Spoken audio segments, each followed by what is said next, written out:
Paysage de foule.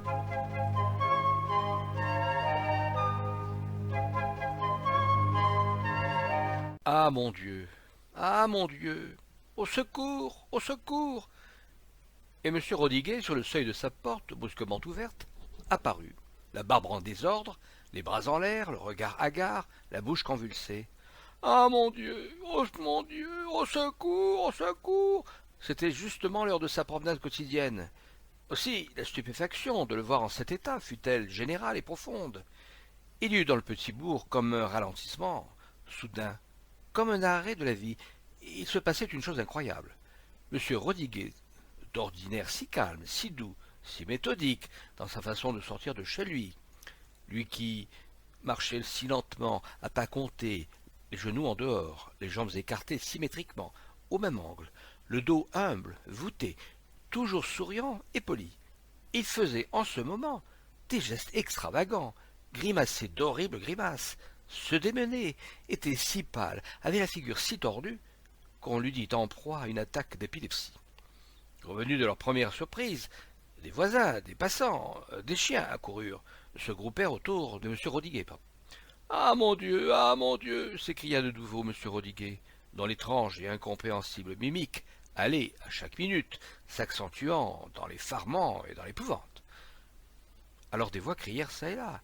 Quoi? Quoi? Qu'est-ce qu'il y a? Monsieur Rodiguet, que vous est-il arrivé? Êtes-vous malade? Qu'est-ce qu'il y a? Ah mon Dieu! Ah mon Dieu! Au secours! J'ai mal! Au secours! Le ululement de cette plainte insolite, la douleur de cet appel imprévu, coururent dans la rue, de porte en porte, de fenêtre en fenêtre, mirent à toutes les ouvertures des visages subitement consternés et curieux. Des interrogations se croisèrent. Hein, quoi? Qu'est-ce qu'il y a? Où sont-ils? Où allez-vous? Quelqu'un demanda. Est-ce un cirque qui arrive? Un autre demanda encore. Est-ce le feu? Des gens sortaient en hâte, prudents. Le feu? Le feu? Où est le feu? Des gamins en train de jouer, des femmes en train de coudre, se précipitèrent dehors, leurs yeux clignant vers le ciel, au-dessus des toits. Le feu? Le feu? Où est le feu? Pourquoi ne bat-on pas la générale? Pourquoi n'entend-on pas le tocsin? En une seconde, l'un suivant l'autre, une foule s'amassa devant la porte de M. Rodiguet, sans savoir pourquoi. Mais qu'est-ce qu'il y a? Ce n'est donc pas le feu. Où donc sont les pompiers? On ne voit pas les pompiers. On ne voit pas les flammes. On ne voit rien. Un homme qui tenait dans ses bras un petit enfant s'écria. Vous ne voyez pas qu'il est fou? Et plusieurs aussitôt, de tous les côtés, répétèrent. Il est fou. Il est fou. Qu'est-ce qui est fou? Qu'est-ce qui est fou? Prenez garde, n'approchez pas, et il va vous mordre. Il faudrait lui jeter un sac sur la tête. N'approchez pas. Allez chercher les gendarmes. La foule grossissait, et ce mot, il est fou, circulait, bondissait de bouche en bouche. Les nouveaux survenants demandèrent. Mais qui est fou? Vous ne voyez donc pas? Il bave, ses yeux se tournent. Qui? Qui? Quoi? Est-ce un chien? Monsieur Rodiguet. Monsieur Rodiguet. Ah ben, en voilà une histoire. N'approchez pas. Pour la cinquième fois, monsieur Rodiguet en tordant ses bras. Ah mon Dieu, mes bons amis, mes chers. Et il s'abattit dans le demi-cercle étroit formé par la foule, qui recula d'instinct épouvanté. Il y eut un cri d'horreur, puis un silence.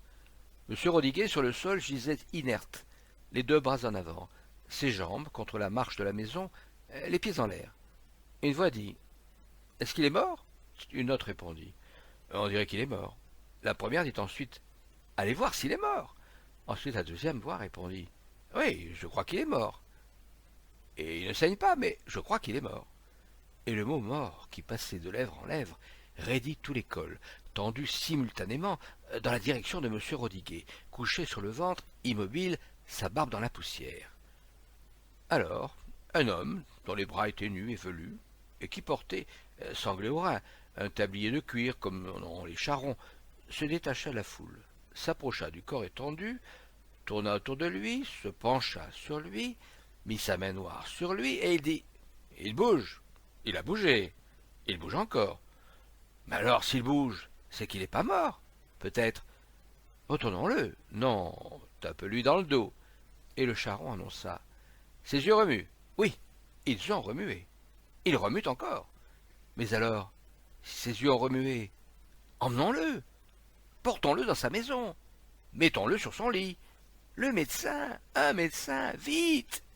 L'homme au bras velu souleva M. Rodiguet dans une forte étreinte. Il geignait, les veines du cou gonflées par cet effort. Qu'il est lourd, bon Dieu, qu'il est lourd. La foule s'était rapprochée, enhardie, secourable. Taisez-vous. Il parle. Il a parlé. Il a parlé? Oui, il a parlé. Et qu'est-ce qu'il dit? Mettez-le sur la marche, vous l'étouffez.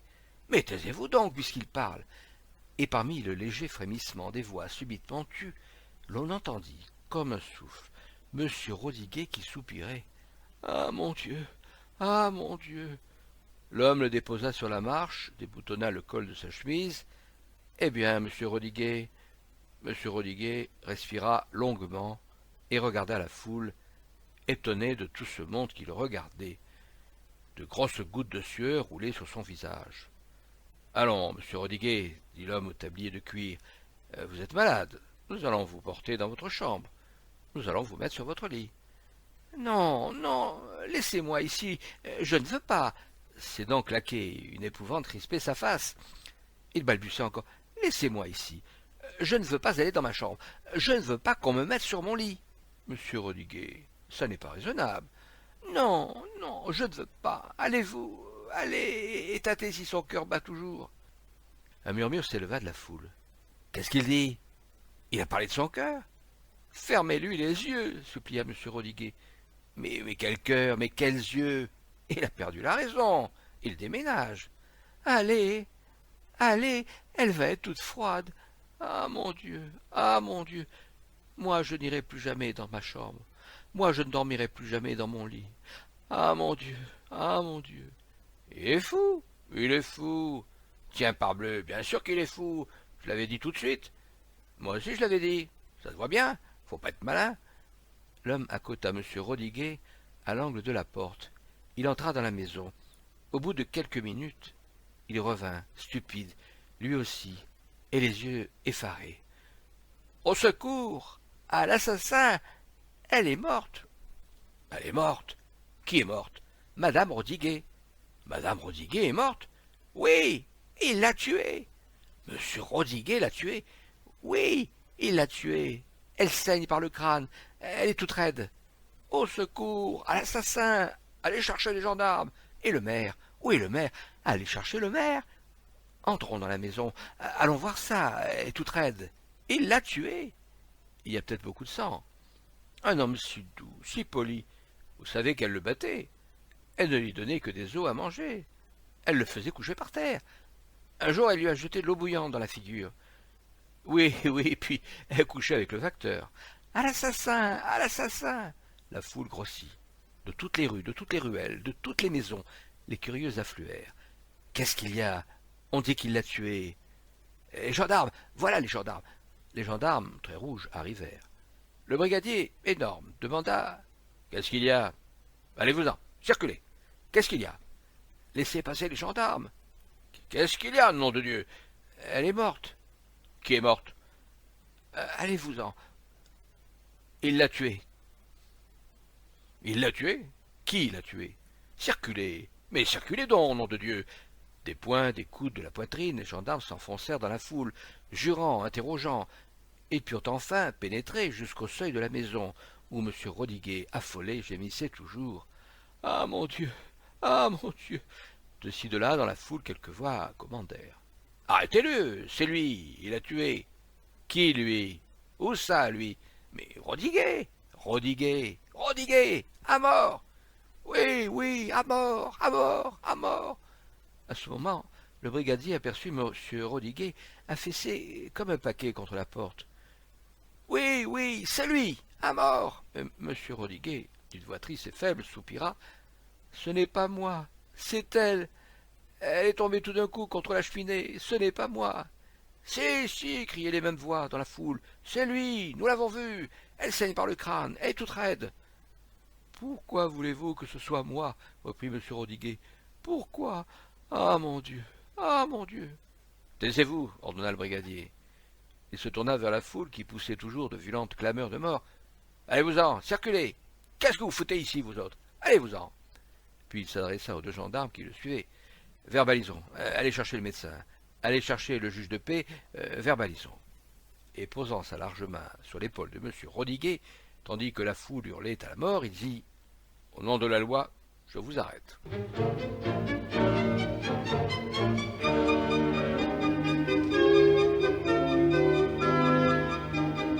Le petit pavillon.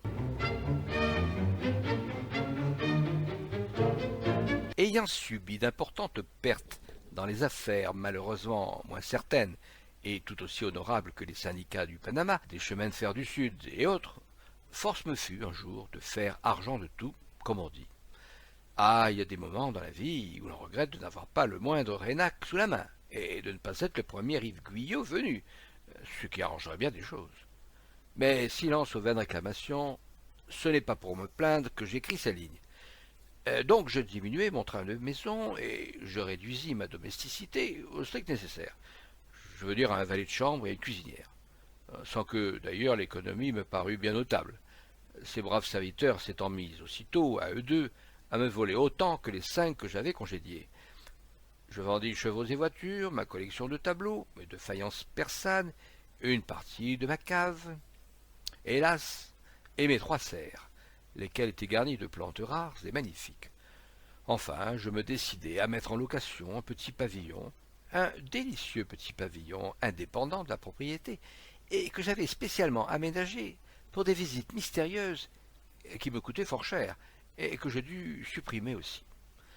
Par sa position isolée dans le parc et son ameublement confortable, ce pavillon pouvait fort bien convenir à un villégiaturiste de n'importe quel sexe, qui, durant 3 mois d'été, eût désiré y peupler son célibat ou y cacher son adultère. Alléchés par des annonces dans ce sens, beaucoup de personnes, étranges ma foi, et fort laides, vinrent, à qui je vantais l'excellence et la sécurité de cette retraite, extérieurement tapissée de vignes vierges, car pour l'intérieur, ce n'était pas l'habitude. Oh non, qu'on y vit des feuilles de vigne, et encore moins des vierges. Mais ces personnes se montrèrent si exigeantes. Quant aux réparations à faire, ne voulaient-elles pas qu'on portât la cave au grenier, et le grenier à la cave, que je ne pus m'entendre avec elles, et je désespérais de louer jamais ce pavillon, car la saison s'avançait, lorsqu'un après-midi, un petit monsieur, très rasé, très droit, très poli, et déjà vieux, se présenta, le chapeau à la main, pour visiter. Il avait des vêtements d'une coupe ancienne et qui ne faisaient pas un pli, une longue chaîne de montre chargée de breloques bizarres, et une perruque d'un blond verdâtre dont l'architecture démodée rappelait le plus mauvais jour de notre histoire orléaniste. Ce petit monsieur trouva tout admirable, admirable, et ne cessa de s'extasier en termes si complimenteurs que je ne savais vraiment comment lui répondre. Dans le cabinet de toilette, devant les peintures licencieuses qui ornent les panneaux, alternant avec les glaces, sa perruque eut un mouvement d'oscillation, presque de tangage, et il fit « Ah ah, c'est de Fragonard, expliquai-je, ne sachant pas si ce ah ah contenait une réprobation ou marquait un contentement. Mais je fus vite fixé. Ah ah, répéta-t-il, de Fragonard, vraiment? Admirable. Et je vis ses petits yeux se plisser étrangement sous l'influence d'une sensation non équivoque. Après un court silence, il employa un examen plus détaillé des panneaux, il dit « Et bien entendu, je prends ce pavillon admirable. » Et c'est discret, ajoutai-je, sur un ton confidentiellement égrillard, tandis que, par la fenêtre ouverte, je désignais d'un geste éloquent le haut, l'épais, l'impénétrable rideau de verdure qui nous entourait de tous les côtés. Et si discret, parfaitement.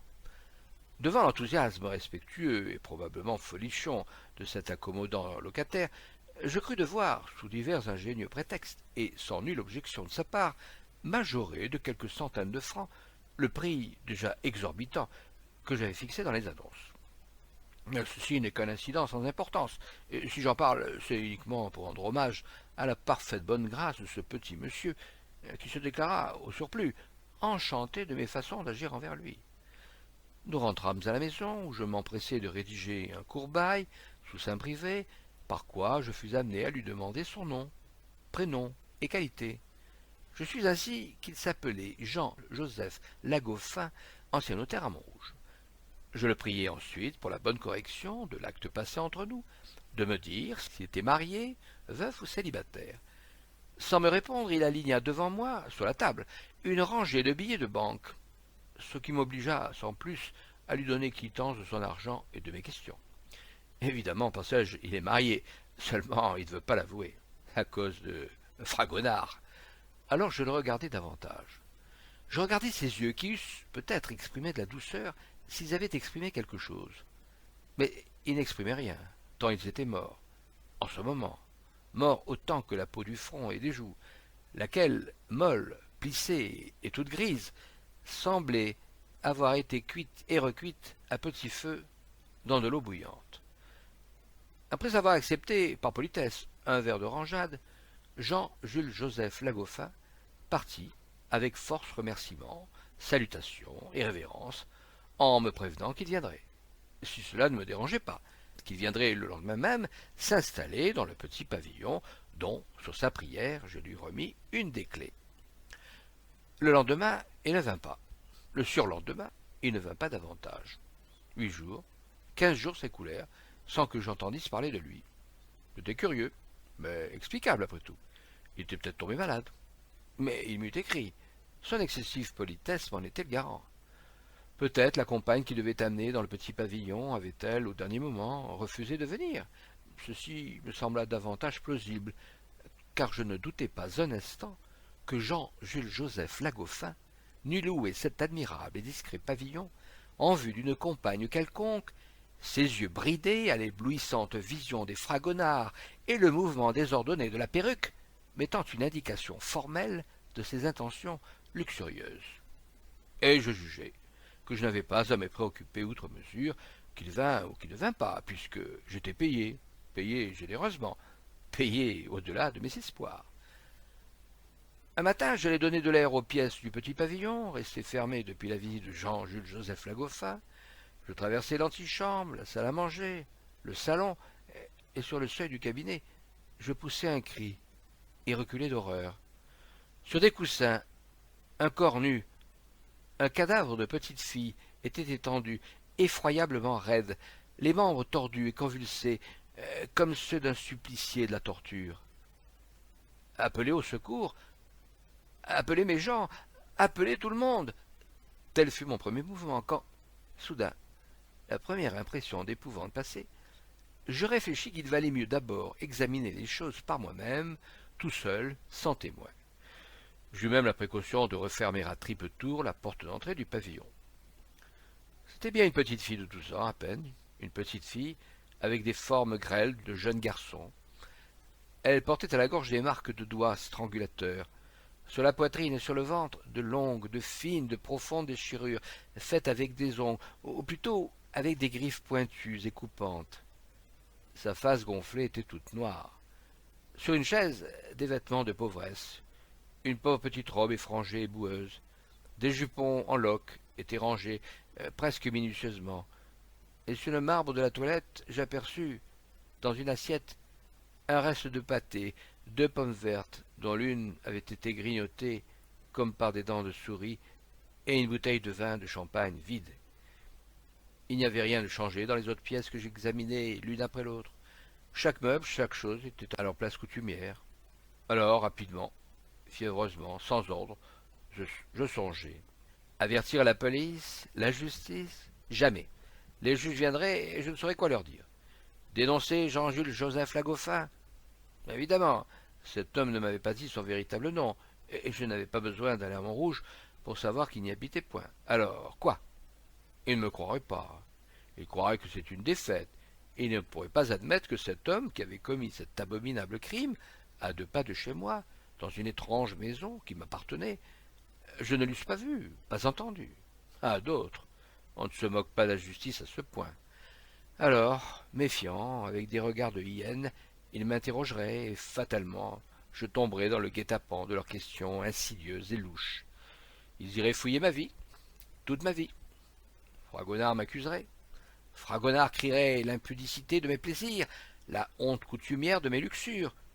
Il voudrait savoir le nom de toutes celles qui sont venues ici, de toutes celles qui pourraient être venues ici, de toutes celles qui ne sont pas venues ici.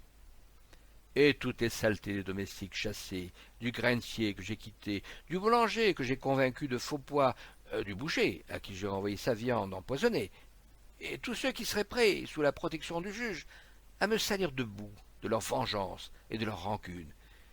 Et finalement, un beau jour, devant mes réticences, l'embarras de mes réponses, ma peur des scandales qu'ils prendraient pour des aveux, ils m'empoigneraient. Ah non, pas de juge, pas de gendarme, pas de police ici. Rien, rien qu'un peu de terre sur ce pauvre petit cadavre, un peu de mousse sur la terre, et le silence, le silence, le silence sur tout cela. Je repris la robe effrangée et boueuse, les jupons en guenilles, et j'en enveloppai, comme d'un suaire, le corps de la petite inconnue. Puis, après avoir vérifié que tout dans le pavillon était clos hermétiquement, clos aux curiosités indiscrètes ou fortuites de mes domestiques, je sortis.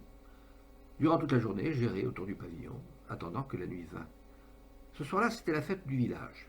J'ai envoyé mes gens, et quand je fus seul, bien seul, je me mis à ensevelir la petite dans le parc, profondément, au pied d'un hêtre. Oui, oui, le silence, le silence, le silence, et la terre, la terre, la terre sur tout cela. Hier, dans le parc Monceau, je rencontrai Jean-Jules Joseph Lagoffin. Il avait toujours la même peau molle, le même regard mort, la même perruque d'un blond verdâtre. Il suivait une petite bouquetière qui vendait aux passants des fleurs de soleil. Près de moi, un sergent de ville se dit dandiner en regardant une bonne. Mais la stupidité de son visage me fit rebrousser chemin. Je prévis les complications inextricables, les quoi, les caisses. Ma foi, qu'il s'arrange, me dis-je, ce n'est pas mon affaire.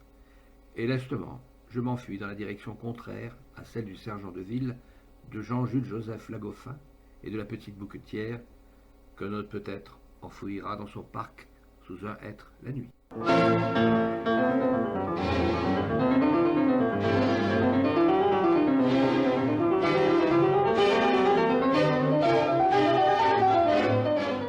Paysage d'hiver.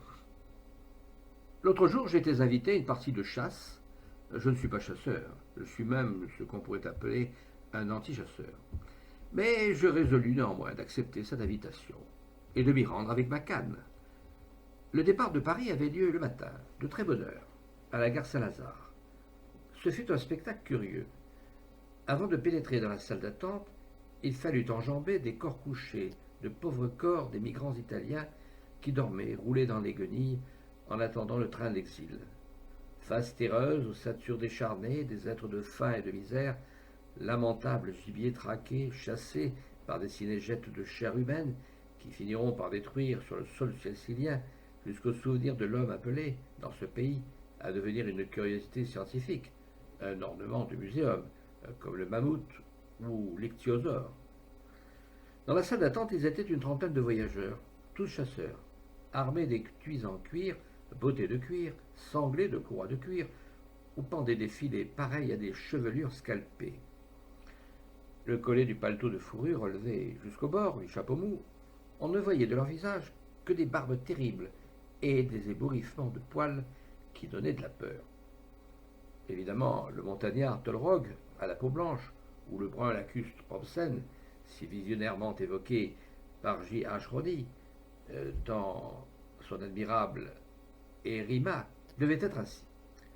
Et de les voir, avec tant de cuir fauve, tant de fourrure et tant de poils, arpenter la salle à grande enjambée retentissante, la narine flairant déjà le gibier, l'œil fouillant le buisson ou dans la proie, le bras décrivant à l'avance des gestes de massacre, cela vous reportait au temps fabuleux de la préhistoire et des furieux combats de l'homme avec le tigre Speleus, l'aurochs et le loup. Ils parlaient entre eux, et leur langage presque incompréhensible, en argot quaternaire, ce langage fait d'articulations rauques ou sifflantes, d'abois variés et de chromatiques hurlements, n'était pas pour effacer cette impression que juste devant moi de véridiques échappés des palafites de la Suisse ou des grottes de l'Ariège.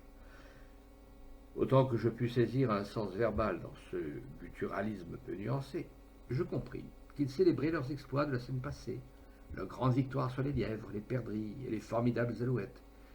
Et moi aussi, j'eus la vision rapide, mais précise, des grands lacs et des forêts vierges, où nos ancêtres, vêtus de peau de bête, barrissaient avec la même éloquence la mort de l'auroch et de l'antilope Rupi Capra.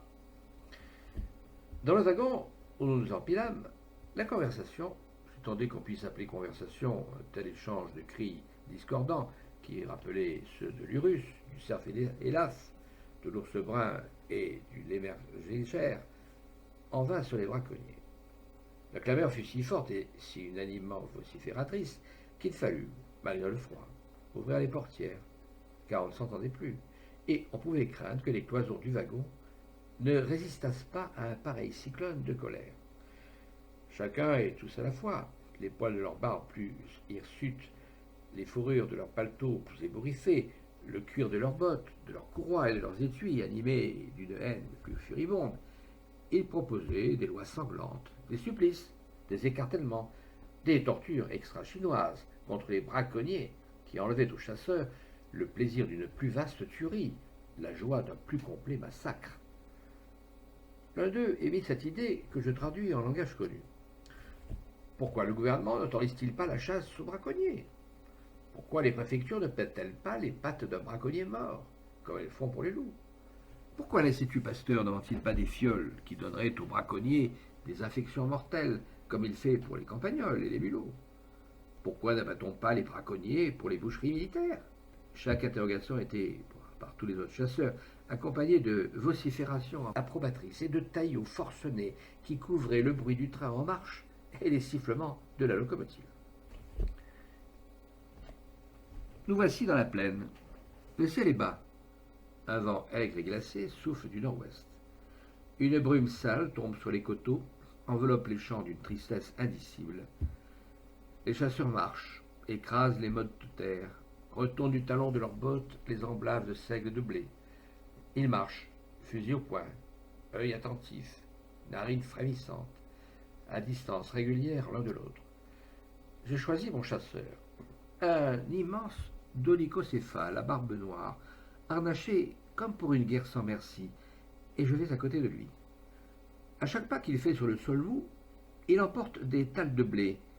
Il s'acharne sur le blé, dont les frêles pousses verdissent à peine, et il insulte des bandes de moineaux qui se lèvent à son approche, et en termes grossiers, il leur reproche de n'être pas des perdrix. À chaque minute, sa marche se fait plus agressive, plus colère. On entend des grondements sourds dans sa gorge. Il bouscule les pierres, les tas de fumier, les chaumes pourrissants et les jeunes mourrons qui verdoient entre les mottes. De temps en temps, loin, partent des volées de perdreaux, mais si loin que c'est à peine si on les distingue. Alors le chasseur en colère. Il invective les perdreaux, les défie, les couvre d'outrages, ne pouvant pas les couvrir de plomb. Et il me dit: ils sont trop lâches pour venir apporter mon fusil. Et il se met à philosopher.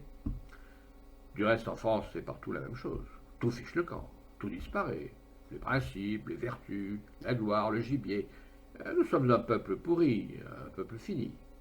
Il n'y a plus d'autorité, il n'y a plus rien. Si vous croyez que c'est avec le suffrage universel qu'on repeuplera les chasses, autrefois, est-ce que les perdreaux partaient à de telles distances? Ils vous partaient dans les jambes autrefois, les perdreaux. Seulement voilà, il y avait une autorité, des principes, des lois.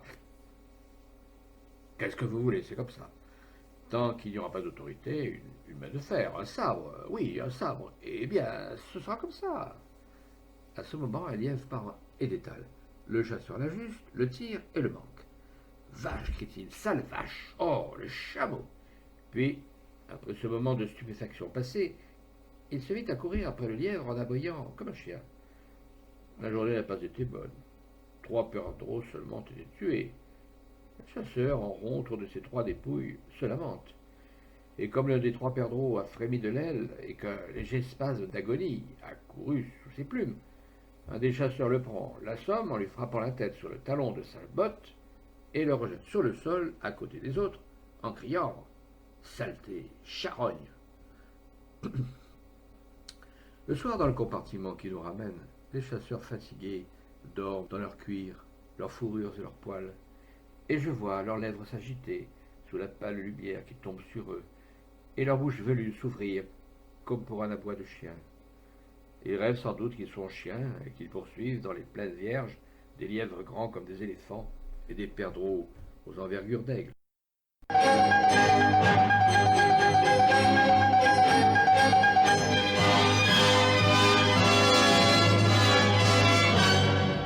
Le dernier voyage. Après avoir choisi un coin, dans un compartiment encore solitaire, et quand j'y eus déposé, en signe de possession hargneuse, ma valise et mon pli de voyage, je redescendis sur le quai et je flânai tout le long du train, en attendant l'heure du départ. J'ai la tristesse invincible, l'incurable angoisse des départs. Même lorsque je vais vers des pays connus que j'aime, conduit par la promesse d'un repos ou par la joie d'une rencontre souhaitée, j'éprouve toujours au cœur comme un froid. Rien ne me donne l'idée de la mort comme de partir.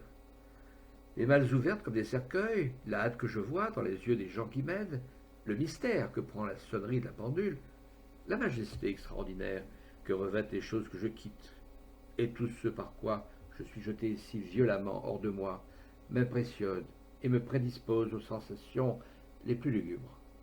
Alors, pour distraire cette manie tragique, j'essaie de m'intéresser à tous ces va-et-vient capricants et désordonnés, qui font ressembler les gares d'immenses maisons de fous. Je tâche de m'amuser aux multiples et comiques spectacles de cette humanité en casquette anglaise, qui ne sait où elle va, et qui, essoufflée, haletante, se précipite au guichet, au wagon, s'y engouffre, s'y empile, s'y bouscule, ainsi que les fuyards d'une armée vaincue qui croit avoir trouvé une retraite sûre. Cela amène des scènes dont je m'efforce d'accentuer le sens caricatural pour ne pas voir ce qu'il y a, au fond, de terrible ennui et de véritable effroi. Donc, je flânais, lorsque je me heurtai à un groupe de 3 personnes qui stationnaient devant un compartiment de 3e classe. C'était d'abord une vieille dame d'une pâleur cireuse, tout en noir. Un châle de cachemire fané recouvrait son dos rond, que la toux, de temps en temps, en secouait comme une chiffe. Un homme et une femme accompagnés, l'homme d'allure vulgaire, la femme dure et sèche, et dont les yeux semblaient garder le reflet blanchâtre de registres et de livres de contes. Son masque, qui présentait une surface osseuse trop largement accusée, se plissait prématurément de rides couleur de cendre, au front et sous les zygomats saillants. Ah, mes pauvres enfants, j'ai mis la vieille dame, je me sens plus mal. Je ne me sens pas bien. Mais si, consola l'homme, tout ça, c'est des lubies. Vous êtes très bien, vous êtes bien mieux. Certainement, appuya la femme. D'abord, faut toujours que tu te plaignes. J'en aurais pas dû partir encore, reprit la vieille dame, en poussant un soupir, qu'un accès de toux interrompit brusquement. Ah, mon Dieu, je sens qu'il va m'arriver quelque chose. Qu'est-ce que tu veux qu'il t'arrive? Pour un petit rhume? Voilà-t-il pas? Non, je n'aurais pas dû partir encore. Mais je vous gênais, j'étais une charge pour vous. Mais non, il vous fallait la compagne, le bon air, intervint l'homme. Sans ça, pardi, vous auriez pu rester. Ah, si j'avais pu prendre un bouillon, seulement. Je me sens si faible. La femme eut de ton très aigre. C'est ta faute, dit-elle. Tu n'étais pas prête, tu aurais manqué le train. Certainement, fit l'homme, nous n'avions que le temps. La vieille dame gémit. Une larme roula de ses paupières qui entouraient ses yeux d'un cercle rouge. Mon Dieu, je ne sais pas ce que j'ai dans la tête. Tout tourne dans ma tête. Vous avez des lubies, belle maman, dit l'homme gaiement. C'est des lubies que vous avez dans la tête. Et la vieille dame gémit encore. Ah, si seulement j'avais pris un bouillon avant de partir. Eh bien, c'est ça, fit la femme. Tu en prendras un à Versailles. Mon Dieu, il va m'arriver quelque chose. Si j'allais mourir, en route, toute seule. Si j'allais mourir là-bas, toute seule. Allons, ne dis pas de bêtises, maman. Monte. Adieu, ma fille. Le gendre hissa la vieille dame dans le wagon et la déposa dans un coin comme un paquet. Adieu, belle maman. Adieu, mes enfants. Et quand la portière fut refermée, elle fondit en larmes. On appelait les voyageurs, je regagnai mon compartiment et m'installai le plus confortablement que je pus. Cette scène m'avait ému. Elle ajoutait une tristesse à toutes les tristesses ordinaires que me causent les départs. Je ne voulus pas y penser davantage et je tirai un livre de ma valise dans l'espoir que je pourrais m'abstraire de moi-même et oublier cette douloureuse apparition. Mais je ne pus pas lire. Entre les lignes du livre et mes yeux, toujours s'évoquait la physionomie mourante de la vieille dame, et le visage insensible de l'autre. Ce visage blafard me poursuivait. Je revoyais aussi sans cesse, lorsqu'ils étaient partis, leur dos de meurtrier. À Versailles, nous avions un quart d'heure d'arrêt, je descendis, et la pitié me mena devant le wagon de la vieille dame. Elle venait d'avoir une syncope, on s'empressait autour d'elle. Quelqu'un lui faisait boire un peu de bouillon, qu'on était allé chercher en toute hâte au buffet de la gare. Elle se ranima et dit « Merci, merci, maintenant ça va mieux, ça va bien. » En effet, il me sembla que ses joues s'étaient colorées d'un afflux de sang, et son regard avait quelque chose de moins fixe, de moins lointain. Je regagnai mon wagon. Après tout, elle n'était pas si malade que je l'avais pensé. Une faiblesse, voilà tout. Maintenant, elle va s'endormir, et puis, les belles-mères. La nuit était venue, je ne songeais plus à la vieille dame, et sur les coussins, je m'étendis de tout mon long, bercé par le rythme endormeur des wagons roulant à toute vitesse. Je ne me réveillai qu'à Rennes, où je descendais. Encore tout engourdi de sommeil, je suivais le facteur qui portait ma valise, sans avoir conscience de ce qui se passait autour de moi. Je voyais des ombres fuir, des ombres se croiser, des êtres de rêve dans des paysages imprécis, auxquels les vitrages mal éclairés de la gare donnaient des aspects de terre noyée dans une eau de ténèbres et de lumière funéraire. Tout d'un coup, le facteur s'arrêta devant un rassemblement. Quelques personnes criaient en gesticulant « Qu'est-ce que c'est? Qu'est-ce que c'est? Un médecin, vite, un médecin !» clavait un voyageur. « Est-ce un accident ?» demandai-je au facteur. « Non, répondit cet homme paisible. C'est une femme qui est morte dans le train. Une vieille femme. » Je parvins à m'approcher du compartiment sur lequel 30 curieux en tas tendaient leur tête qu'animait le désir de voir la mort. « Allons, faites de la place, faites de la place !» Et je vis le cadavre que 2 hommes d'équipe soutenaient, l'un sous les aisselles, l'autre par les jambes, passer près de moi. Je reconnus le châle de cachemire fané de la vieille dame, et son visage de cire pâle. Elle était déjà raide et toute froide. Est-ce une mort subite, ou bien ce crime? Se demandaient près de moi 2 voyageurs. C'est un crime, proférai-je, un meurtre, un vrai meurtre, je le sais. Et tandis qu'un frisson faisait claquer mes dents, j'ajoutai d'un ton qui sembla étonner grandement les spectateurs de cette scène: « Qu'est-ce que tu veux qu'il t'arrive? Ou un petit rhume, voilà-t-il pas ?»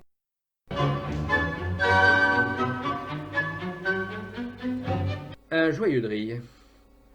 Figurez-vous un petit tonneau planté sur de courtes jambes et surmonté, en guise de visage, d'une tomate rougeoyante et dodue, d'une belle tomate à qui une large fente dans le travers de sa pulpe donnerait une constante expression de rire. Tel est l'exact, succinct et symbolique portrait de M. Cléophas Ordinaire. Depuis 2 ans qu'il est mon voisin de campagne, il ne m'est pas arrivé une seule fois de surprendre un air d'ennui, d'inquiétude ou de tristesse sur ce visage gras, souriant et somptueusement coloré de bonheur.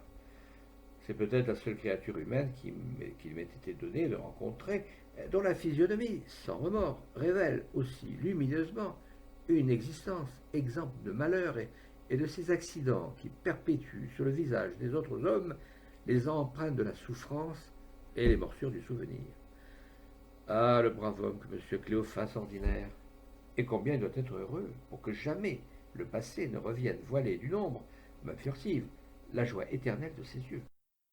Eh bien, voici ce que, un soir, en dînant chez moi, et le vin, l'incident aux confidences, me raconta l'excellent et joyeux M. Cléophas Ordinaire. J'ai eu, moi qui vous parle, une existence vraiment drôle, et je vous assure que je n'ai pas volé, ah non, par exemple, la petite pension de retraite que j'ai fini par toucher l'année dernière. Dieu sait après combien de difficultés, car la compagnie de chemin de fer où je servais comme chef de gare voulait me la contester. Est-ce pas une honte? Et ma foi, me la contesta durant 3 ans. Si je n'avais pas trouvé une bonne place d'agent d'assurance, assurance sur la vie et contre les accidents, à votre service, mon cher monsieur, et je ne sais pas comment j'aurais fait pour vivre durant ces 3 ans.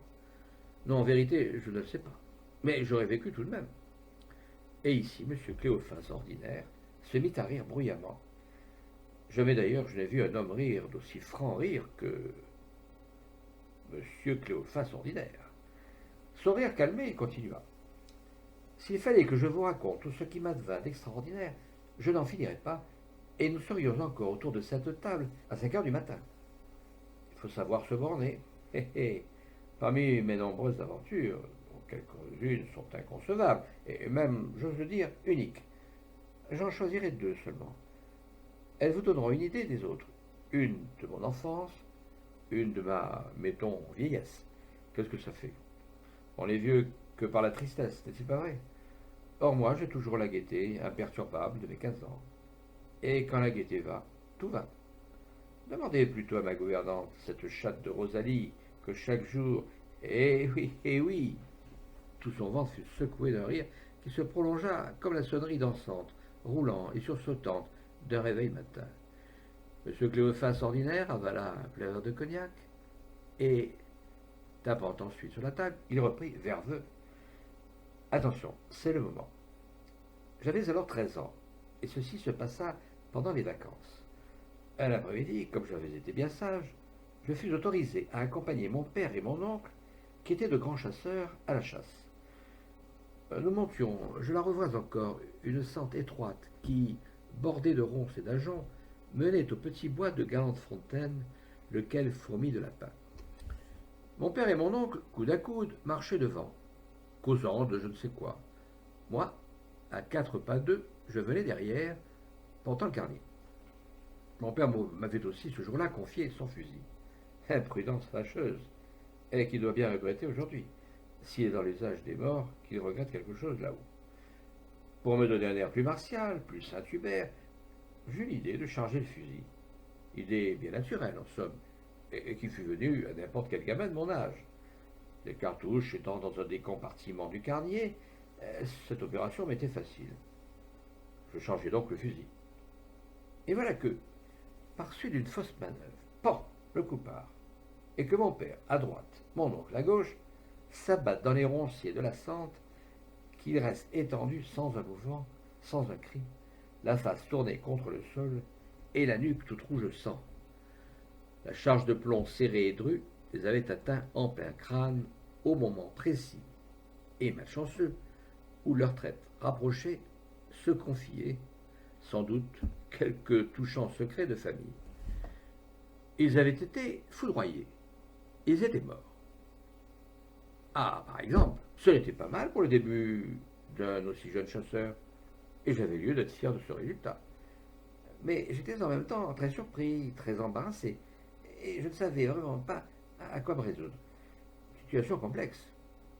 Par bonheur, un paysan se montra dans les ajoncs qui voulut bien me tirer d'affaire et ramena quinca dans son tombereau les 2 cadavres à la maison. Malheureux Cléophas, qu'as-tu fait? Cria ma mère, saisie d'horreur à la vue d'un tel gibier que, certes, elle n'attendait pas si copieux, comptant sur une simple giblotte, selon la coutume.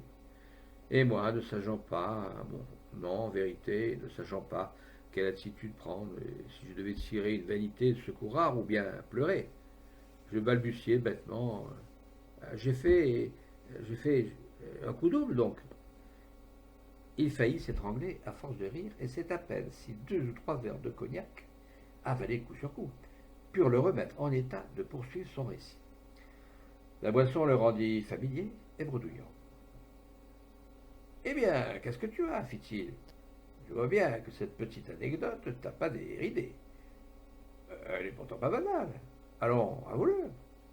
Mais j'ai mieux à t'offrir, mon vieux copain. Et je pense que celle que je vais te conter maintenant dilatera ta rate morose et raccordée. À ta santé, et vive la bonne humeur. Après avoir choqué nos verres, voici comment ce diable d'homme parla d'une voix qui, de plus en plus, s'avinait. Je ne te dirai pas, à la suite de 15 infortunes familiales, je dus rentrer humble et joyeux dans l'administration des chemins de fer de l'extra-centre.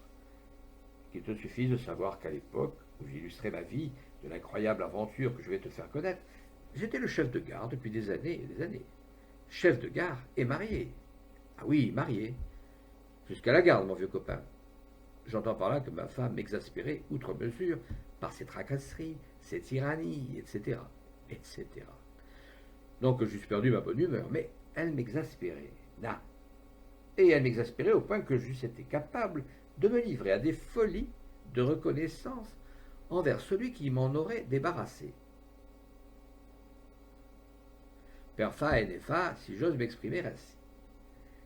Eh bien, par un trait de génie, je fus celui-là. Tu vas voir comment. Rien n'est plus simple. Ma femme, qui depuis quelques jours était allée chez un sien parent, devait rentrer le soir du 24 septembre 1890 par le train 18. Or, voici l'argument. La ligne étant à voie unique, le train 18 croise à la station le train 437, lequel se gare en arrivant et attend, pour repartir, que le train 18 soit passé. Ce jour-là, il y eut dans le service je ne sais plus quelle complication dont je profitai habilement, malgré les protestations du mécanicien, pour faire repartir immédiatement le train 437. Mon calcul était mathématiquement limpide. Faire se rencontrer les deux trains et amener une épouvantable collision. C'est toujours drôle, mais dans ce cas particulier, la drôlerie se compliquait de ceci, que ma femme, ma chère et horrible femme, se trouva dans le train tamponné. Comme le mécanicien hésitait à exécuter mes ordres, je lui expliquai. Le train 18 a 45 minutes de retard. En lâchant toute vapeur, vous atteindrez K avant le passage du train. Là, vous vous garerez et vous aurez gagné une bonne heure. D'ailleurs, je prends tout sur moi. Il partit. Oui, je pouvais prendre tout sur moi. La nuit était profonde et sans lune.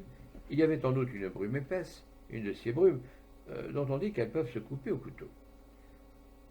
Bonsoir, adieu, bien des choses à la camarade, chers petits agneaux. Naturellement, ce que j'avais prévu arriva, dans l'ordre où je l'avais prévu. À peine 2 kilomètres avaient-ils été franchis que, boum, bing, patatras, les trains se rencontrent, se montent l'un sur l'autre, se broient, s'enflamment. Les machines explosent. Des bras, des jambes, des crânes, des troncs épars. Toute une bouillie de chair humaine s'agglutinait à toute une pulvérisation de bois, de fer et de cuivre. Total, 150 morts, 212 blessés. Et parmi les morts, méconnaissable, hideusement mutilée, ma femme. Était-ce assez génial ce que j'avais combiné là? Monsieur Cléophas, ordinaire, trépigna, dansa sur sa chaise.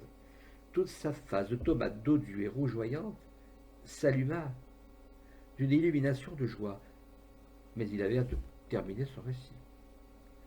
Poursuivi? Parbleu, tu le penses. Négligence dans le service, infraction au règlement, homicide par imprudence. Oui, je pouvais attraper 50 prisons. Mais voilà où le comique atteint les vertigineuses hauteurs du prodige. Je fus acquitté à l'unanimité pour cette raison que j'avais chèrement payé l'inconscience de ma faute en perdant ma femme adorée, dans la catastrophe. Tout le monde fut d'accord pour me plaindre, les avocats, les juges et la compagnie. Enfin, et je t'offre le bouquet. Remercié par la compagnie, je trouvai tout de suite, en attendant la liquidation de ma retraite, une excellente et productive place d'inspecteur d'assurance, assurant sur la vie et contre les accidents. Oui, mon vieux, est à ta disposition. Et me tapant sur la cuisse, le corps soulevé par les hoquets d'un rire, il ajouta: Et tu voudrais que je ne fusse pas gai, pas joyeux de rire, pas bon enfant, devant les miraculeuses chances dont se décora toujours ma vie? Tu voudrais que ma face de joyeux garçon se voilât de tristesse et s'encrassât de mélancolie? Mais tu es fou, tu es fou. Ah, il est fou. Et il ne rit pas. Rue donc, brute rêveuse et sentimentale, bourrique, sois gai, soyons gais. Puis ce furent des mots sans suite, des mots désordonnés et capricants. Je ne l'écoutais plus, car il était complètement ivre.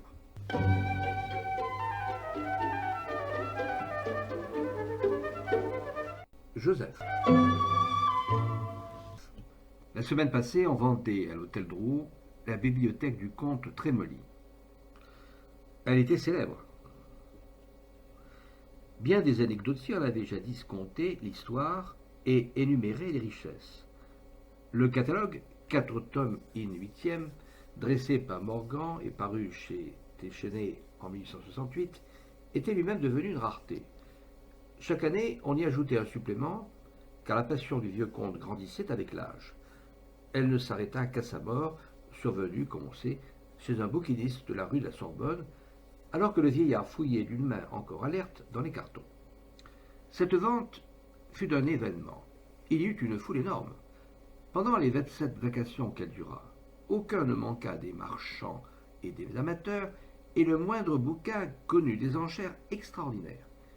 Et je vis là, une fois de plus, combien la bibliophilie est une passion curieuse, et le plus souvent, disons-le, sans vouloir désobliger personne, à l'envers de la nature et de l'art. Tout ce qui ne peut pas se lire s'enlève à des prix fous, tandis que la belle littérature excite moins l'ardeur des adjudicataires. On ne sait pas trop ce qui détermine la valeur d'un livre, ou du moins on le sait, mais on ne se l'explique pas. On sait que c'est presque toujours un futile détail, indifférent au vrai artiste, comme au vrai savant. Par exemple, la conservation intacte d'une couverture qui est, en général, fort laide et qui dépare l'harmonie d'un livre.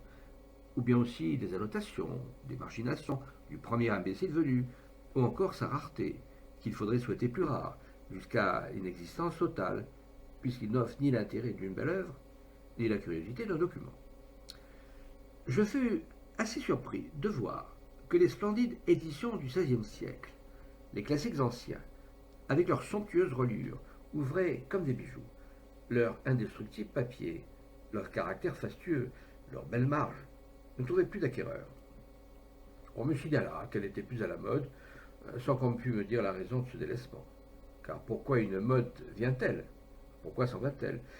Tout le monde l'ignore. Je craignis de me rendre ridicule et de perdre à jamais ma réputation bien établie de bibliophile en achetant quelques-uns de ces ouvrages admirables qui excitaient si fort le mépris des marchands et faisaient lever les épaules aux amateurs les plus indiscutés, lesquels hier encore couvraient de billets de 1000 francs la moindre de ces éditions.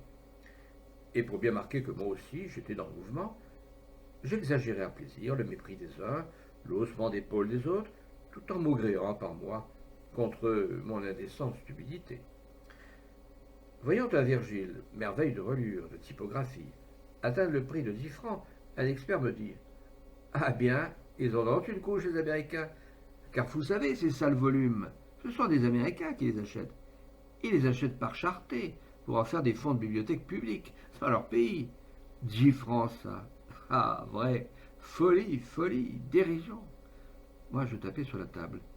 Lui se donnait des claques sur la cuisse, en pouffant de rire, et nous nous excitions à répéter tous les deux. En ont-ils une couche, ces Américains? Folie, folie, dérision. 10 ans auparavant, ce même expert avait payé le même Virgile 2000 francs et ne s'en souvenait plus.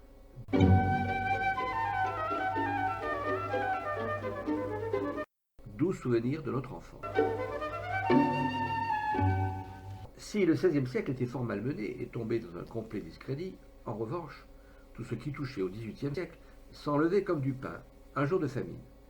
Une enchère n'attendait pas l'autre. C'était une lutte ardente, une bataille acharnée, autour de la plus mince, de la plus inutile brochure. Dès que les enchères commençaient à faiblir, le commissaire-priseur les relevait par de savantes excitations, comme celle-ci. 254 francs, voyons, monsieur, suivez, messieurs, c'est pour rien. 254 francs. Et il y a un autographe de la marchande de poissons du coin de la rue Saint-Honoré. Un autographe du temps, messieurs. Voyons, suivez, messieurs. 255, 10, 15, 80, 300. Et les enchères repartaient de plus belle. J'entrai moi aussi dans cette folie. J'achetais quantité de petits livres, tels que L'art de mettre ses bas, Notes indispensables sur l'emploi de la casserole à dôme, Le potier galant, ou Curieuses révélations sur les pieds de la duchesse de Berry, L'almanach des marchands de beurre, qui sont paraît-il rarissimes, et dont je défie bien le liseur le plus patient d'en poursuivre la lecture au-delà de 2 pages.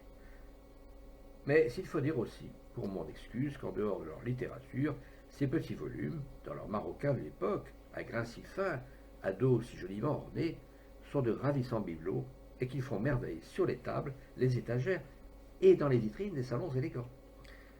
Et justement, je venais d'acquérir, à quelle bataille, un bijou, un vrai bijou, la dissertation économique sur les chemises de Madame la Princesse de Polignac, Londres 1780. Quand, dans la salle silencieuse d'émotion, après le furieux coup de feu de cette enchère, un petit vieillard entra. Il était fort joli, de mine soignée, élégante même, sa figure toute rose, sa barbe toute blanche, courte et lustrée, ses yeux de montée, la discrétion charmante de son allure, tout en lui me fut aussitôt sympathique. Et cette sympathie s'augmenta vivement de ce que je remarquai combien il paraissait timide, d'une timidité rose de jeune fille. Et il chercha modestement à s'insinuer parmi les rangs pressés de la foule, et je vis bien qu'il eût été heureux de trouver un siège près de la longue table où les amateurs, accoudés et graves, s'hypnotisaient à lire des alléchantes remarques du catalogue. Spontanément, je lui cédai ma chaise.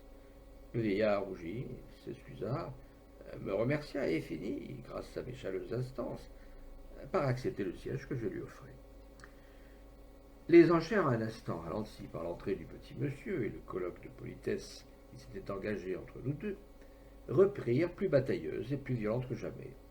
Je fis le tour de la salle et vins me réfugier dans la partie réservée aux personnages de marque, de telle sorte que j'avais en face de moi le nouvel arrivant et que je pouvais l'examiner tout à mon aise. Pressé entre deux marchands, il n'osait pas lever les yeux au-dessus de la table, et chaque fois que son regard timide et doux s'égarait un peu dans la salle et rencontrait un visage, le sien, de rose qu'il était, devenait rouge, pourpre, violet, presque noir. Il resta ainsi, immobile, et les yeux baissés, durant 1 heure, et durant cette heure, je vis ses mains très pâles et très maigres gratter le tapis de la table, d'un mouvement un peu fébrile, qui dévoilait l'anxiété de son âme. Tout à coup, l'expert appela le numéro 4-414 du catalogue.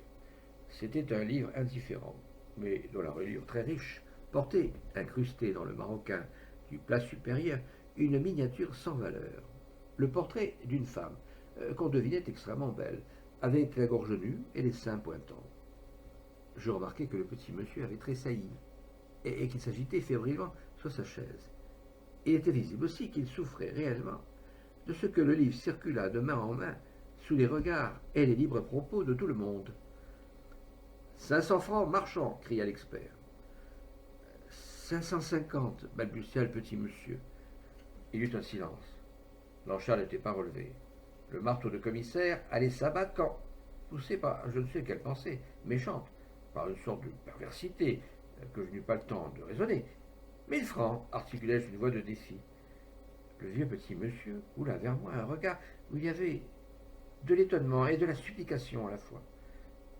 1050, fit-il, et sa voix tremblait comme une petite plainte.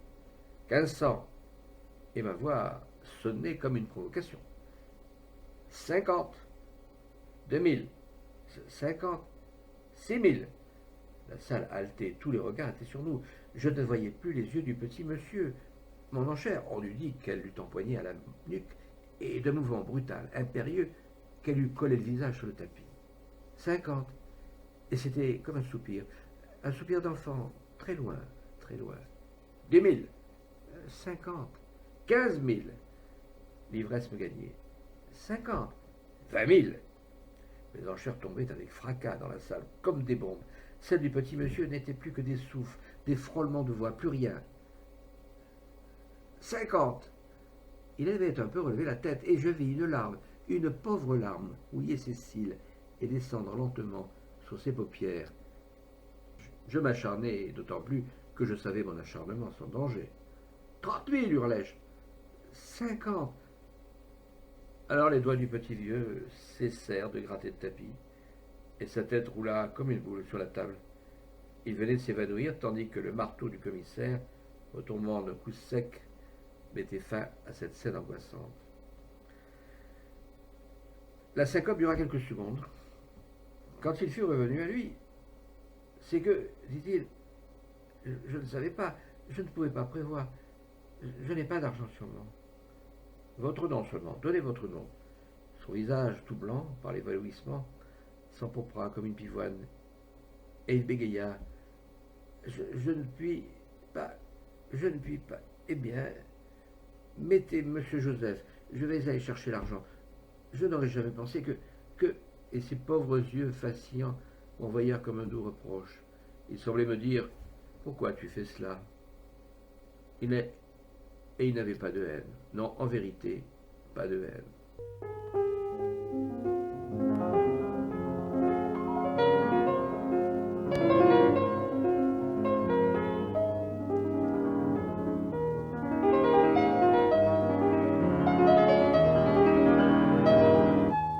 La livrée de nez.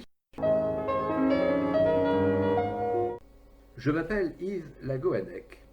Avec un tel nom, de quel pays voulez-vous que je sois? Sinon de Bretagne. Je suis né dans les environs de Vannes, en Morbihan, Ian, qui est tout ce qu'il y a de plus bretonnant dans toute la Bretagne. Mon père et ma mère étaient de petits cultivateurs, très malheureux, très pieux et très sales. Ivrognes aussi, ça va de soi. Les jours de marché, on les ramassait, dans quel état, mon Dieu, le long des chemins. Et bien des fois, ils passèrent la nuit à dormir et à vomir au fond des fossés. Selon la coutume du pays, je grandis dans l'étable, avec les cochons et les vaches, comme Jésus. J'étais tenu si malproprement, j'avais sur moi tant et tant d'ordures accumulées, que lorsque mon père venait, le matin, nous réveiller, les animaux et moi, il lui fallait quelques minutes avant de me distinguer des bouses. On m'éleva dans toutes sortes de superstitions. Je connus par leur nom les diables de la lande, les fées de l'étang et de la grève. Avec le pater, il avait quelques cantiques en l'honneur de Sainte Anne, et l'histoire miraculeuse de Saint Eugène. C'est tout ce que je connus. J'appris aussi à honorer le révérend père Maunoir, qui, par une simple imposition de la main sur la langue des étrangers, leur inculquait le don de la langue bretonne, ainsi qu'il appert d'une fresque remarquable que tout le monde peut voir en la cathédrale de Quimper-Corentin. Je puis dire, non sans orgueil, que j'étais un des enfants les mieux instruits et les plus savants de la contrée. Tout le long du jour, jusqu'à l'âge de 15 ans, je gardais dans la lande un petit cheval roux, un petit cheval fantôme, sur le museau duquel, à force de se frotter aux agents, avaient poussé 2 longues moustaches grises. Et 3 brebis, noires comme des démons, avec des yeux rouges et aussi de longues barbiches pointues de vieux boucs, me suivaient en clopinant et bêlant. C'est le cas de se demander de quoi tout cela disait. De l'air du temps, sans doute. À la grâce de Dieu, probablement, car, pour ce qui est de l'herbe, il n'y avait ni gras ni lourd dans la lande, je vous assure. Enfin, j'étais un garçon bien obéissant et bien respectueux, craignant Dieu, respectant le diable et toujours seul. Jamais une pensée mauvaise, comme en ont tant d'autres enfants, n'était entrée dans ma cervelle. Pour être tout à fait juste, je devrais dire que jamais aucune pensée, de quelque nature qu'elle fût, n'était entrée dans ma cervelle. Pas même le soir, ma mère étant morte, mon père fit venir ma sœur, qui était mon aînée, dans son lit. Ne vous récriez point, et ne croyez pas que c'est là une dépravation de l'instinct, une débauche contre nature. Non, c'est l'habitude chez nous, et ça n'empêche pas de vivre en braves gens, de faire ses dévotions et de suivre les pèlerinages. Au contraire, mon père eut de ma sœur 2 enfants, qui furent mes frères aussi bien que mes neveux, et ils ne vécurent que peu de mois. Mais je ne sais pas pourquoi je raconte tout cela. Ça n'a aucun rapport avec la suite de mon histoire. Et puis, qu'est-ce que ça peut bien vous faire? Comme tout le monde, je fis mon service militaire et j'eus bien de la peine à apprendre quelques mots de français, car je ne parlais que le breton, de quoi je tirais beaucoup d'Avanie et beaucoup de Horion. Quant à lire et à écrire, ça, par exemple, en dépit de mes efforts et de mon application, il me fallut y renoncer. Pour m'être obstiné à ce travail, tout ce que je gagnais, en fin de compte, ce fut une espèce de fièvre cérébrale dont je faillis mourir et dont je sens bien parfois qu'il m'est resté dans le crâne quelque chose de pas naturel. Mais je garde de ma convalescence à l'hôpital de Brest et d'une certaine sœur Marie-Angèle, dont les mains blanches rotèrent mon âme qui voulait s'envoler hors de moi, un souvenir charmant et très doux. J'y pense souvent, comme à ce grand signe que je vis un soir d'hiver, passer au-dessus de la lande, une fée peut-être, et peut-être en l'âme d'une sainte, comme l'était cette si jolie sœur Marie-Angèle qui me sauva de la mort. Et il n'y a pas d'exemple qu'au sortir de l'armée, un Breton, se trouvant dans les conditions où j'étais, ne se fasse domestique. La Bretagne est la terre classique du servage. Elle sert Dieu, la patrie et les bourgeois. Je me fis donc domestique. J'entrai d'abord chez un notaire de Vannes, ensuite chez un médecin de Rennes. On y fut content de moi. À la vérité, j'étais ponctuel, fidèle, sobre et de bonne conduite. Et je suppléais à mon ignorance totale par des trucs d'ingénieuse mnémotechnique. Mais je ne gagnais que très peu d'argent et je n'avais qu'une idée, me rapprocher de Paris, où l'on disait que dans les places, il n'y avait qu'à se baisser pour ramasser de l'or, et de l'or à poignée. Après le médecin de Rennes, ce fut une sèche dame à Laval. Je n'y restai que 8 jours, car étant très avare, elle nous laissait crever de faim. De Laval, dont je n'ai rien à dire, je passais au Mans, chez un ingénieur, et du Mans à Chartres, chez un évêque, où la cuisinière, une grosse femme, à triple menton et à quadruple ventre, m'apprit, un soir d'orage, ce que c'est que l'amour, et me força à boire coup sur coup 5 verres de chartreuse, dont je fus si malade que je pensais étouffer. En fin de Chartres, j'arrivai à Paris, dans un bureau de placement. Je crus cette fois que j'avais conquis le monde. Vous le voyez, je suivais mon idée, et je faisais la ligne, sans m'écarter, à droite ou à gauche, du but suprême où rayonnait la fortune. Dans ces diverses étapes, je me formais et j'acquérais la science de mon métier, au point que, débarquant à Paris, je pouvais servir, je ne dis pas chez des princes et des ducs, mais dans de braves maisons bourgeoises, aussi bien comme cocher que comme valet de chambre. Le surlendemain de ma triomphale entrée dans la capitale, je fus présenté à un vieux petit monsieur, tout en deuil, à qui il venait d'arriver un affreux malheur. Son cocher, le cocher que je devais remplacer, avait assassiné sa femme, dans des conditions mystérieuses, et pour des raisons toujours inconnues des magistrats, alors qu'il est. Il me raconta ce tragique événement avec beaucoup de discrétion et de tristesse.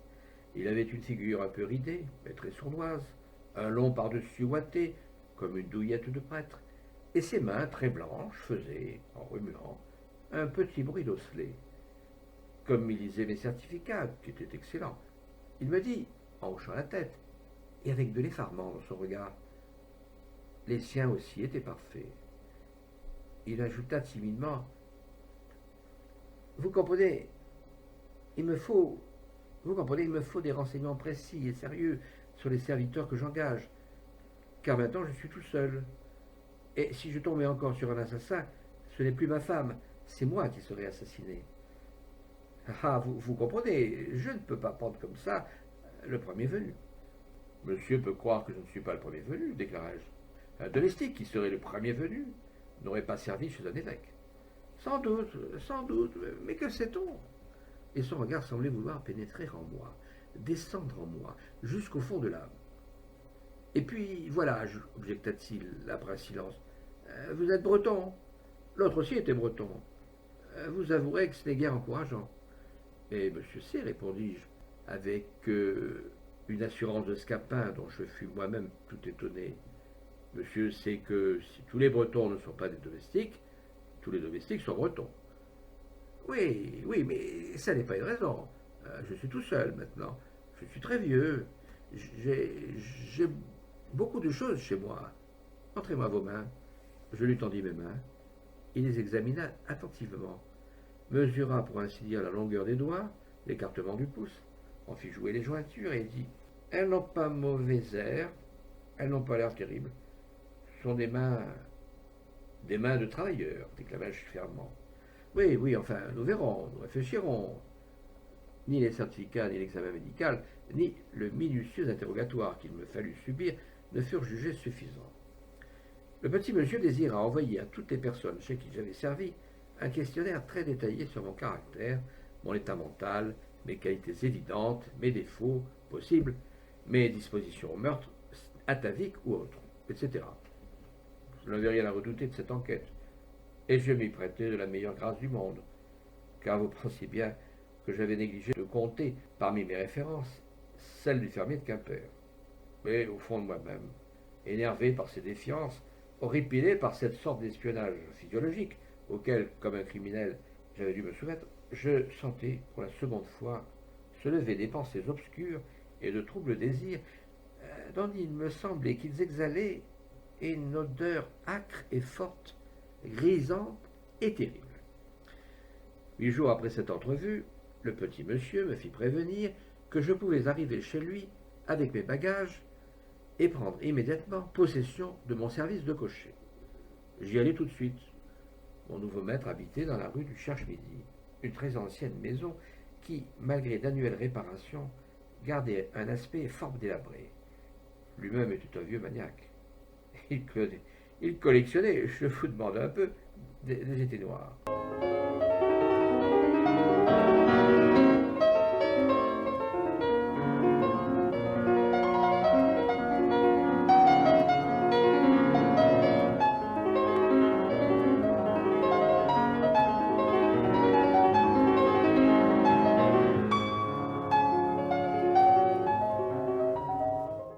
Deuxième partie. Ai-je dit que mon maître s'appelait le baron Bombix? Je m'aperçus tout de suite qu'il était avare et méticuleux, bien que sa maison se composât d'une gouvernante, d'un valet de chambre et d'une cuisinière. Il ne voulut laisser à personne le soin de m'installer. Il me montra l'écurie, la vieille jument blanche, une bête déjà bien lasse, et qui tremblait sur ses jambes arquées. Elle s'appelle Fidèle, me dit-il. Oh, oh, Fidèle, oh, oh, oh. Et lui caressant la croupe, il entra dans le box. C'est une jument, elle est très douce. Je l'ai depuis 19 ans. Oh, Fidèle, n'est-ce pas, Fidèle? Fidèle tourna la tête vers son maître et lécha la manche de son par-dessus. Vous voyez, un mouton. Seulement, elle a une manie. Elle n'aime pas qu'on les trille de droite à gauche. Elle veut qu'on les trille de gauche à droite. Comme ça, tenez. Le baron, avec sa main allant et venant sur le ventre de la bête, imitait le mouvement de l'étrille. C'est une manie, il suffit de la connaître. De gauche à droite, vous vous rappellerez. J'examinais les jambes de Fidèle, raidies et déformées par des éparvins. Elle doit boiter, cette jument-là, demandai-je. Un peu, répondit le baron. Elle boite un peu, c'est vrai. Dame, elle est plus jeune. Mais elle n'a pas un service dur. Je la ménage. Je fis une grimace et pris une voix grognonne. C'est ça. Elle ne tient pas debout, c'est un vieux carcan. Et puis, si elle se fiche par terre, monsieur le baron dira que c'est de ma faute. Ah, je connais le truc. Mon maître me regarda de coin, en clignant de l'œil, et il dit « Il ne s'agit pas de ça. Elle ne bute jamais. Non, c'est moi qui bute peut-être, grommelai-je entre mes dents. Je me sentais très libre, très à mon aise avec ce pauvre homme qui m'avait du premier coup livré toute sa faiblesse. Et j'éprouvais comme un violent plaisir à le dominer par l'insolence et par la peur. Je vis dans ses yeux passer quelque chose comme un reproche. Mais il n'osa pas répondre à ma grossièreté, et il sortit du box et le referma. Oh, oh, Fidèle, oh, oh. Et nous allâmes dans la remise. Sous une housse de lustrine grise dormait une vieille berline, comme je me rappelais en avoir vu parfois, dans mon enfance, emporter des caricatures de marquises sur les routes de là-bas. Dans un coin étaient empilées des caisses vides d'épicerie et des boîtes de fer-blanc, vides aussi et bosselées. Je fus humilié. Certes, je n'espérais pas entrer du premier coup dans une maison ultra chic, revêture de somptueuses et correctes livrées, et mener des pur sang de 20 000 la paire, mais je n'avais pas non plus compté, à Paris, m'enterrer dans ces poussières anciennes, rétrogradé vers un passé disparu. Depuis le jour que je me promenais par la ville, aux endroits les plus élégants, bien des idées, bien des ambitions m'étaient venues, et je sentais battre en moi-même une âme moderne. Je me consolais en pensant qu'il fallait bien commencer par quelque chose, prendre pour ainsi dire l'air de ce pays nouveau, et je me promis à moi-même de ne pas rester longtemps dans cette bicoque. Je soulevai la housse et jetai sur la voiture un coup d'œil méprisant. Ce n'est pas non plus une jeunesse, dis-je. Ah, Mazette, non. Le vieux Bombix n'eut pas l'air d'avoir entendu cette réflexion. Il ouvrit une porte. Voici la sellerie, fit-il. C'était une pièce très étroite, pavée de carreaux de briques, lambrissée de sapins vernis, de vernis plutôt. Les harnais, posés sur des chevalets, semblaient parler entre eux, de choses surannées. L'air humide avait terni les cuirs et noirci les boucles de métal. Un petit poêle qu'on n'allumait pas, et dont le tuyau crevé et traversait le mur, donnait la réplique à une chaise dépaillée, à qui manquaient les traverses du dossier. Sur une planche couverte d'un papier goudronné était rangée la livrée de l'ancien cocher. Je vous prie d'essayer, me dit mon maître. C'est que, objectai-je, je n'aime pas beaucoup entrer dans les habits d'un autre. Une livrée, déclara le baron. Ça n'est pas des habits. C'est à tout le monde et ça n'est à personne. Celle-ci est d'ailleurs presque neuve. Il ne l'avait pas mise plus de 10 fois quand... Il n'acheva pas la phrase que coupa un pli grimaçant de sa bouche. N'importe, insistai-je. Je n'aime pas ça. Surtout quand je l'ai fait passer à l'étuve. Et après quelques secondes de silence, il ajouta d'une voix moins timide. Je désire que vous l'usiez. On n'y voit plus les taches de sang. Je ne puis pourtant pas acheter tous les jours des livrets neufs. Enfin, chacun va selon ses moyens. Enfin, soit, concédai-je. Mais monsieur le baron doit comprendre que ça n'est guère engageant. Encore s'il n'avait pas été un assassin. Il est très propre, répliqua le baron. Allons, essayez de livrer, elle doit vous aller à merveille. Ayant examiné ma taille, la largeur de mes épaules, il répéta. Elle doit vous aller. Elle vous ira certainement. Je pris la livrée et la dépliai. C'était une tenue bien modeste, et avec laquelle il n'y avait pas moyen de faire le pharaon. Veston de droguet bleu, gilet bleu, pantalon bleu, avec un passepoil rouge, casquette de cuir verni, ornée d'un galon d'or. Il y avait aussi un gilet d'écurie, à raies rouges et noires. Tout cela, en effet, était propre et comme neuf. À peine si je remarquais sur le drap, au coude du veston, au genou du pantalon, des places plus luisantes. J'essayai de la livrer. Je vous l'avais bien dit, s'écria le baron. Elle vous va admirablement. Elle vous va mieux qu'à lui. Elles sont taillées exprès pour vous. Je ne trouve pas, dis-je. Qu'est-ce que vous ne trouvez pas? Elle est tout à fait à votre mesure. Mais regardez-vous dans la glace. Le veston n'a pas un pli. Il vous moule. Le pantalon tombe très bien, très droit. C'est merveilleux. Alors d'une voix lente et grave, je prononçai. Je n'ai pas besoin de me regarder dans la glace. Cette livrée me va très bien au corps, possible. Mais c'est à l'âme qu'elle ne me va pas du tout. Le baron maîtrisa l'effroi qui, soudain, était apparu dans ses yeux. Qu'en allez-vous dire par là? Pourquoi me dites-vous cela? Vos paroles n'ont aucun sens. Les paroles ont toujours un sens, monsieur le baron. Et si les miennes n'en avaient pas, vous ne trembleriez point de peur en ce moment, comme vous faites. Eh? Moi? Ta. Tous les Bretons sont un peu toqués. Mais il avait résolu de fermer ses oreilles aux voix qui, à cette minute même, j'en suis sûr, se multipliaient en lui et lui disaient et lui criaient: cet homme a raison, achète-lui une livrée toute neuve, brûle celle-ci en qui, malgré les tubes et les acides du teinturier, habite un démon, n'en garde même pas les cendres. Et brusquement, avec des gestes fébriles qui faisaient craquer les jointures de ses longues mains blanches, il me dit: menez, maintenant que je vous montre votre chambre. La chambre se trouvait au-dessus de l'écurie et à côté du grenier. On y accédait par un petit escalier de bois où traînaient toujours des brindilles de paille et des poussières de foin. Un vrai galetas que cette chambre, et dont un chien n'aurait pas voulu pour sa niche. Tout de suite, je me dis: attends un peu que j'ai levé dans le quartier une jolie femme de chambre, une jolie petite fruitière, une jolie petite n'importe quoi. Et tu verras si je pose longtemps là-dedans. Une couchette de fer avec un matelas sordide, 2 tabourets paillés, une table de bois blanc supportant une cuvette ébréchée composait le mobilier. Pas de placard, une simple penderie, au-dessus de laquelle était fixée une tringle de fer, où sur des anneaux courait un rideau de vieille indienne usée et pourrie, à palme rouge. Sur l'escabeau, près du lit, trônait un vase de nuit, en grès brun, qui avait été jadis, je pense, un pot à beurre, et l'odeur du purin montait entre les fentes du plancher. Eh bien, vous voilà chez vous, m'a dit le vieux Bombix. Ce n'est pas luxueux, mais il ne vous manque rien. Et il allait partir quand tout d'un coup... Oui, j'ai oublié de vous dire, c'est moi qui fais les achats d'avoine, de paille et de foin. Vous n'avez pas à vous en occuper. Vous n'avez pas le sou du franc sur les fournitures de l'écurie. Vous n'avez que vos gages. C'est un principe ici. Et il sortit de la chambre. Je me jetai sur la couchette. Il se passait en moi quelque chose de bizarre et d'effrayant. À la minute même où j'avais revêtu la livrée de l'ancien cocher, j'avais senti sur ma peau comme une démangeaison. Puis cette démangeaison, peu à peu, entrait en moi, s'imprégnait en moi, descendait dans ma chair, au plus profond de mes organes, et elle se faisait brûlure. En même temps, d'étranges pensées, troubles encore, montaient à mon cerveau, qui semblait se gonfler de brouillard rouge et de vapeur de sang. Vieux Grigou, hurlai-je, c'est toi qu'on aurait dû tuer. Je me levai, j'arrachai violemment mes habits, et je marchai tout nu dans la chambre, longtemps. Puis ma fièvre finit par se calmer.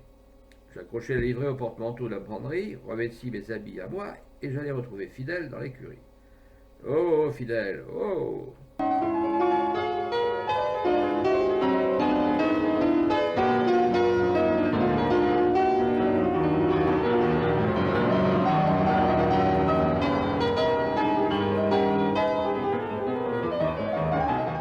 Troisième partie. C'est dans ces conditions singulières que je pris mon service chez le vieux baron Bombix. Service peu accablant et facile, et qui me laissait, je dois le dire, beaucoup de liberté. Je n'avais qu'à soigner Fidèle, laver la voiture, astiquer les harnais. 2 fois par semaine, le matin, je conduisais la gouvernante au marché, chez les fournisseurs, et le dimanche à la messe. Il était rare que nous sortions du quartier. Durant les 3 mois que je demeurais dans cette place, nous ne passâmes qu'une fois les ponts, et nous gravîmes Montmartre pour aller chez un drôle de type, un nommé Eric Satie, où l'on avait dit à mon maître qu'il y avait d'étonnants étés noirs chaldéens, faits d'un métal inconnu et ornés d'inscriptions magiques. C'était de la blague. Et il se trouva que ces étés noirs n'étaient autres que les boutons de porte de l'ancien appartement de nommé Joséphin Péladan, qui est, paraît-il, une espèce de dentiste vantant je ne sais quelle fiole dans les foires. Ah, la fureur du vieux Bombix. Doux et timide à l'ordinaire, dans la vie, il était inflexible et féroce sur le chapitre des idées noires. Ces courses ne m'amusaient pas, car j'avais à subir bien des avanies. Cette vieille jument boiteuse qui semblait venir directement des pâturages symboliques de l'Apocalypse, cette antique voiture plus apocalyptique encore que la jument, m'a livré aussi, dont la casquette trop large me couvrait entièrement les oreilles et la nuque. Et sur le front grisâtre de la garniture à petites fleurettes, ces deux étranges visages, l'un celui de la gouvernante, molle et boursouflée, perdue dans les fanfaluches d'un mode caricatural, et disparu. L'autre, celui du baron, sec et pâle, avec des yeux toujours effarés, sortant du velours passé de la douillette comme de son écrin noir. Un tout petit ivoire, jauni et frotté par les siècles. Tout cela excitait les rires des passants dans la rue. On nous suivait, on nous lançait des acclamations grotesques. Les nazis insultants pleuvaient sur nous, comme sur des masques crottés, un jour de carnaval pluvieux et sale. Ma dignité eut beaucoup à souffrir de ce ridicule, et plus encore de ce ridicule que de manivrer. Je détestais le baron qui avait la cruauté de me l'imposer. Jamais je ne pénétrais dans les appartements de monsieur le baron. Ils étaient, paraît-il, remplis de vitrines dans lesquelles il rangeait soigneusement, méthodiquement, par époque et par pays, ses étés noirs.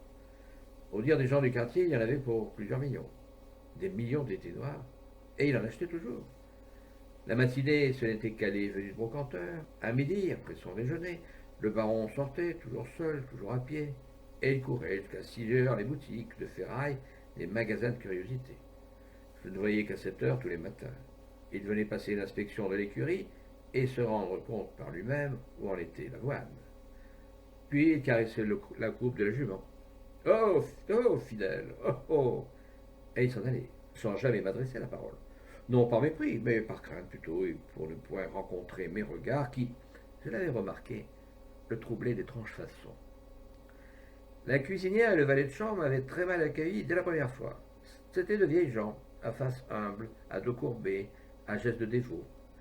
Je sentis tout de suite que ce devait être de profondes canailles, qu'ils s'entendaient merveilleusement pour voler le patron et mettre la maison, et les noirs à part, en coupe réglée.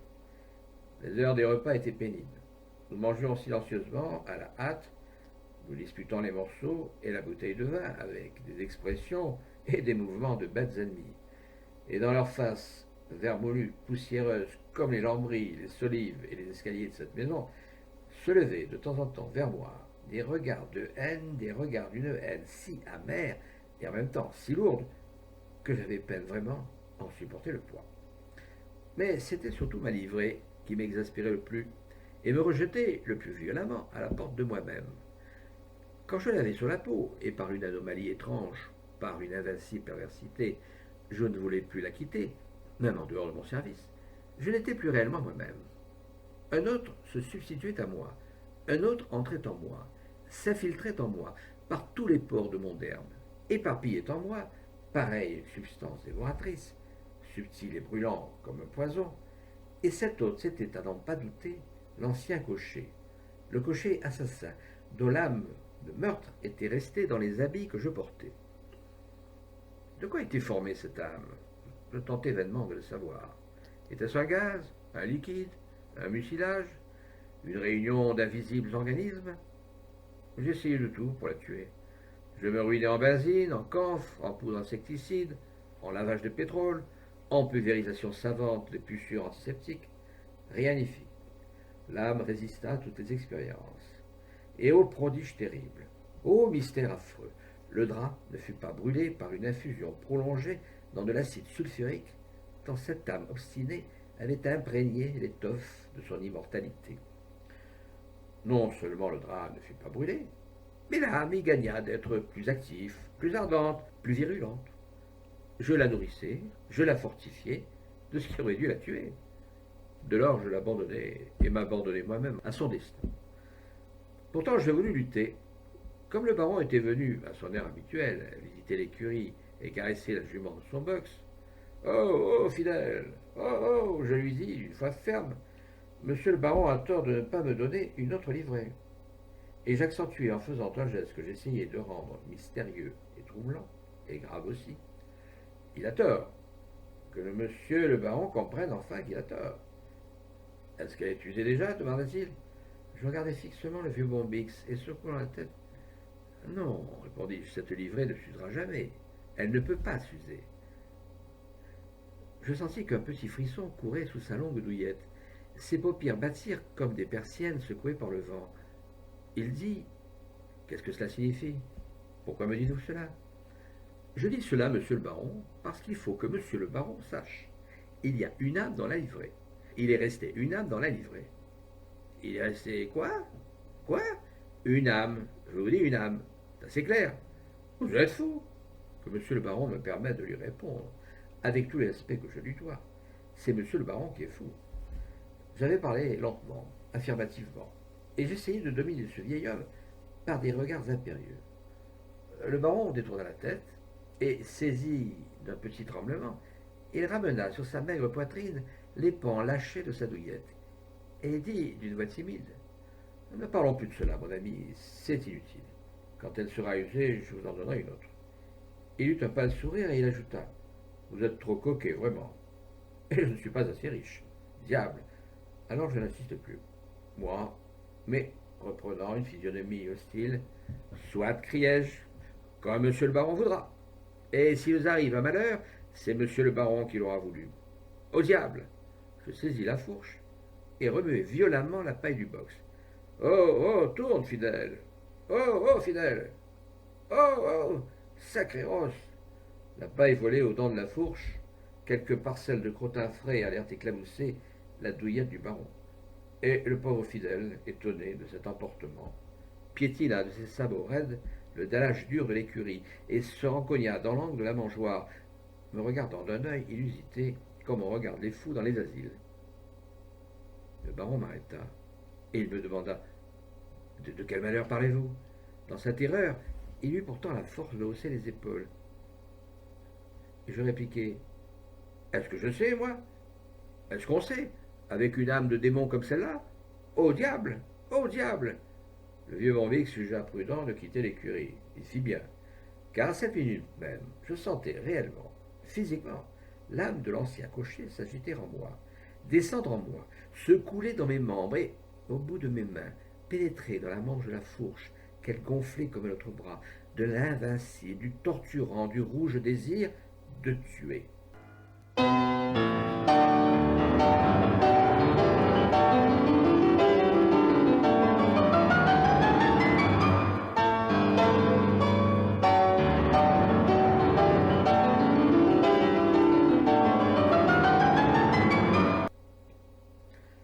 Quatrième partie. Redouté de mon maître, repoussé des gens de l'office et chassé de moi-même, je ne tardais pas à devenir une profonde crapule, et cela sans effort, sans luttes intérieures, tout naturellement. Paresseux insigne, effronté menteur, chapardeur, ivrogne, coureur de filles, j'eus tous les vices, toutes les débauches, les pratiquer avec une science merveilleuse de leurs pires secrets, comme s'ils m'eussent été une habitude déjà longue. Il me semblait que j'étais né avec ces terribles et ignobles instincts que pourtant je venais d'hériter avec la livrée de l'autre. Ah, le temps était loin où, chez le brave notaire de Vannes, serviteur inquiet et plein de zèle, je tremblais de ne jamais remplir assez rigoureusement mes devoirs, où je me tuais pour ne pas laisser un grain de poussière sur la robe du petit cheval, où j'ai dépensé les forces de débardeur à frotter les cuivres, à faire reluire, par exemple, l'acier d'un mort, anciennement gravé par la rouille. Mais il ne restait plus rien de ce petit homme actif, laborieux, dévoué et timide que j'étais quand j'étais moi-même. Maintenant, mon service, pourtant si facile, et rétribué au-delà de ce que j'avais espéré, je le négligeais complètement. Fidèle était mal tenu, sale, les jambes jamais faites, la tête malpropre, comme celle de quelqu'un qui reste 8 jours sans se raser. D'innombrables équipes de vermine habitaient sa crinière et sa queue, que j'avais pris le parti de ne jamais plus peigner ni laver. La plupart du temps, j'oubliais de lui donner à manger, et il n'était pas rare que 8 jours se passassent sans que je fisse sur elle le simulacre d'un pansement. Il m'arriva même de la blesser au genou d'un coup d'étrille que je donnais sans raison. Le genou enfla. Le vétérinaire déclara que c'était un accident très grave et prescrivit des ordonnances que je me gardais bien d'exécuter. De quoi je me félicitais, car la pauvre bête guérit plus vite, sans doute, d'avoir pas été soignée. Et il faut toujours s'en remettre à la nature, voyez-vous. Elle seule sait exactement ce qu'il y a dans le genou des vieilles juments, comme dans l'esprit obstiné des vieux bombix, et aussi et surtout dans la mystérieuse livrée des cochers. Elle seule, ah oui. Ma vie, vous la voyez d'ici, je suppose, et sans qu'il soit besoin de la narrer en ses détails. La nuit, chez les filles, de qui je suis promptement et sans éducation préalable tiré de notables profits, le jour, chez les marchands de vin, où mon temps s'écoula à jouer aux Zanzibar, avec d'étranges compagnons, rôdeurs de faubourg, écumeurs de banlieue, pas mal sinistres, et qui venaient voir s'il n'y avait point de bons coups à préparer dans le quartier. Braves types d'ailleurs, généreux à leur manière, et rigolos, et ne tarissaient pas de m'amuser, avec leurs vieux complets anglais à carreaux, leurs casquettes à côtes de drap clair, et leurs bijoux, dont chacun avait une histoire sanglante ou d'amour. Tout de suite, ils avaient compris que j'étais quelqu'un de leur bord, et ils parlaient devant moi, à cœur ouvert, en ami, en frère. Ce quartier est admirable, disait-il. Nul autre ne possède de pareils trésors. C'est plein de vieilles demoiselles, dames et veuves, seules ou mal gardées, dévotes en diable, chez qui l'on peut honnêtement travailler, rafler de vrais sacs et d'abondante monnaie, qui ne doivent rien à personne. C'est plein aussi de très curieux vieillards, rentiers, collectionneurs, avares et maniaques de tout genre, où la récolte serait bonne. Seulement voilà, les vieux, on n'en finit jamais de les estourbir. Le surin s'ébrèche sur leurs os. Ils ont un sacré cuir dont on ne peut pas venir à bout. C'est le diable à tuer. Ils racontaient de sauvages histoires, d'horribles et lentes agonies de vieux dans le farfouillement du couteau, épouvantables boucheries, crimes atroces, évoqués avec des voix grasses, ricanantes, et qui, loin de me faire frissonner d'horreur, m'exaltaient plus que des poèmes et des musiques. Un artiste me saoulait plus que l'alcool, un ivrogne, me faisait monter au cerveau l'ardente fumée des ivresses de sang. Plusieurs fois, les coudes sur la table, le menton tout dégoûtant de vin dans les mains, graves et tranquilles, nous philosophions sur le moyen de nous introduire la nuit chez le vieux Bombix. Je le connais, ce qui doit avoir la peau dure, celui-là. Ah, malheur, cette année, disait l'un. Faudrait partager avec le valet de chambre, et il n'a pas une gueule d'honnête homme, disait l'autre. Il y a du pour, il y a du con, disait un troisième. C'est chanceux. Et un quatrième me disait, ces étés noirs. Qu'est-ce que tu veux que nous fichions de ces étés noirs? Ce projet pourtant me souriait. 20 fois je le remis en discussion, quand l'absinthe flambait dans les yeux de mes 12 amis. Néanmoins, il reste là. Si le vieux baron, maniaque et méticuleux, comme il était, se montra content de mes services, ah, vous devez bien le penser, il enrageait.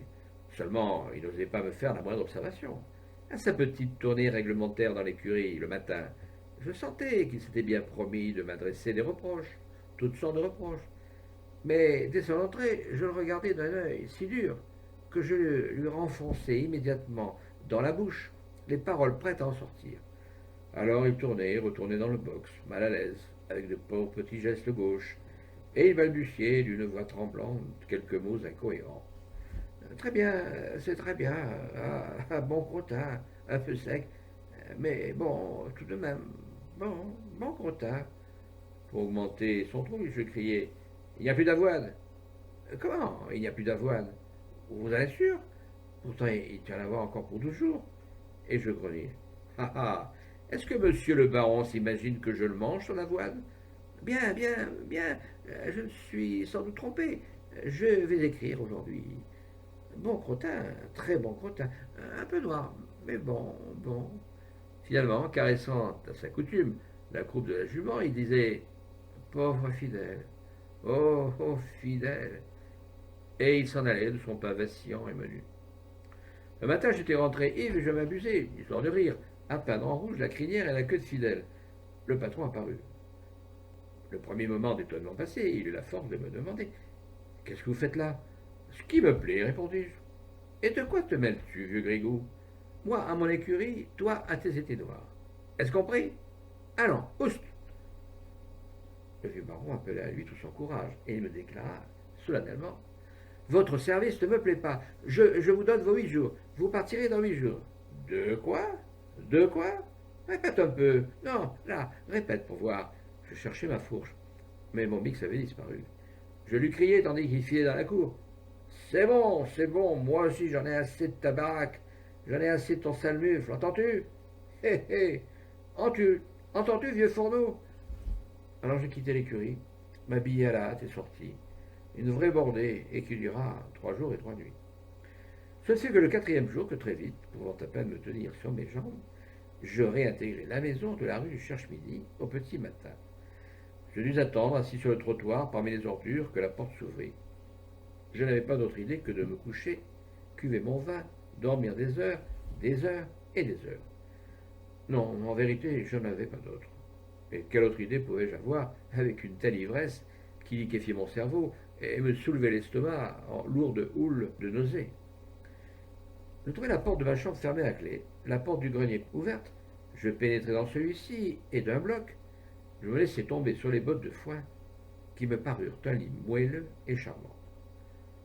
Je n'étais pas là depuis 10 minutes que le vieux Bombix montra, dans le rectangle de sa porte, sa silhouette courbée, cassée, tout en angle étrange.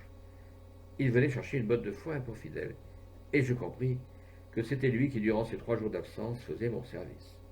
Cette constatation m'amusa. Il ne m'avait pas vu, il ne savait pas que j'étais rentré. Et, grognant tout seul des injures à mon adresse sans doute, bandit, misérable ivrogne, assassin, il s'approcha de moi si près que sa main me frôla. Instantanément, je fus dégrisé. Je sentis qu'une joie immense, presque voluptueuse, pénétrait en moi, coulait en moi, je ne sais quoi de puissant qui rendait à mes membres leur souplesse et leur force. Je saisis la main du vieux, je la tirai près de moi d'un coup sec. Il tomba en poussant un cri, mais de ma main restée libre, j'avais pris une poignée de foin que je lui enfonçai dans la bouche, et, me relevant d'un bond, et tenant sous mes genoux le maigre vieillard, je lui serrai autour du cou mes 2 mains où il me sembla que toutes les forces éparses dans la terre venaient d'affluer. Je restai assis longtemps, longtemps, car je me rappelais les paroles de mes amis. Les vieux, c'est le diable à tuer. Puis, quand il se fut fini, j'empilai aussi sur le cadavre des bottes et de la paille, et soulagé, heureux, je m'allongeai sur la pile, où je m'endormis d'un sommeil profond et très doux, sans rêve.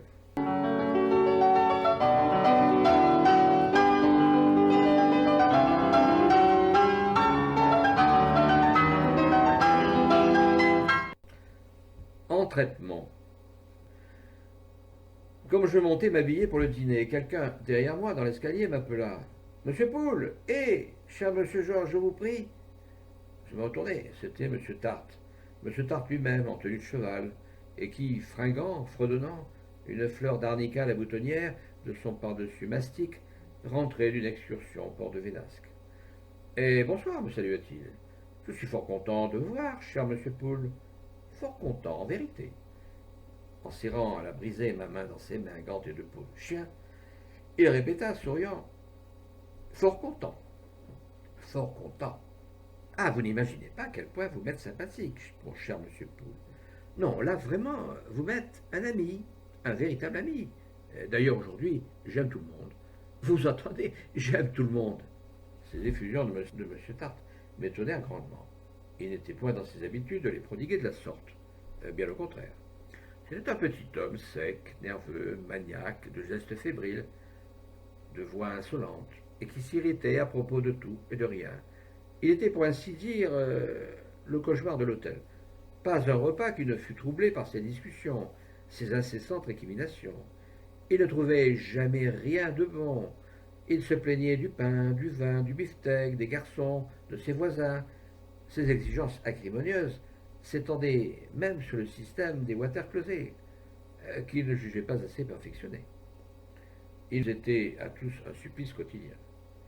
Et voilà que, tout à coup, il se montrait d'une gaieté affectueuse, débordante, et que son visage, toujours plein de colère, rayonnait, tel celui d'un amoureux ou d'un héritier. Que lui était-il donc arrivé? Est-ce que les excursions dans la montagne noire et caverneuse adoucissent les mœurs? Je m'intrigua de savoir la cause de cette brusque transformation. Alors, joyeuses excursions, monsieur Tarte demandai-je. Excellente, cher monsieur Poul, excellente. Oh, excellente. Et comme nous étions à ce moment arrêtés devant la chambre, monsieur Tarte me dit. Voulez-vous me faire un grand plaisir? Entrez chez moi 1 minute. Oh, 1 minute seulement, cher monsieur Poule, car il faut que je vous raconte mon excursion, que je raconte à quelqu'un mon excursion, à quelqu'un de cher, comme vous. Je vous en prie.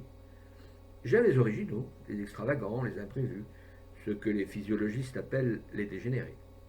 Ils ont du moins cette vertu capitale et théologale de n'être pas comme tout le monde. Un fou, par exemple, j'entends un fou libre, comme nous en rencontrons quelquefois, trop rarement hélas, dans la vie.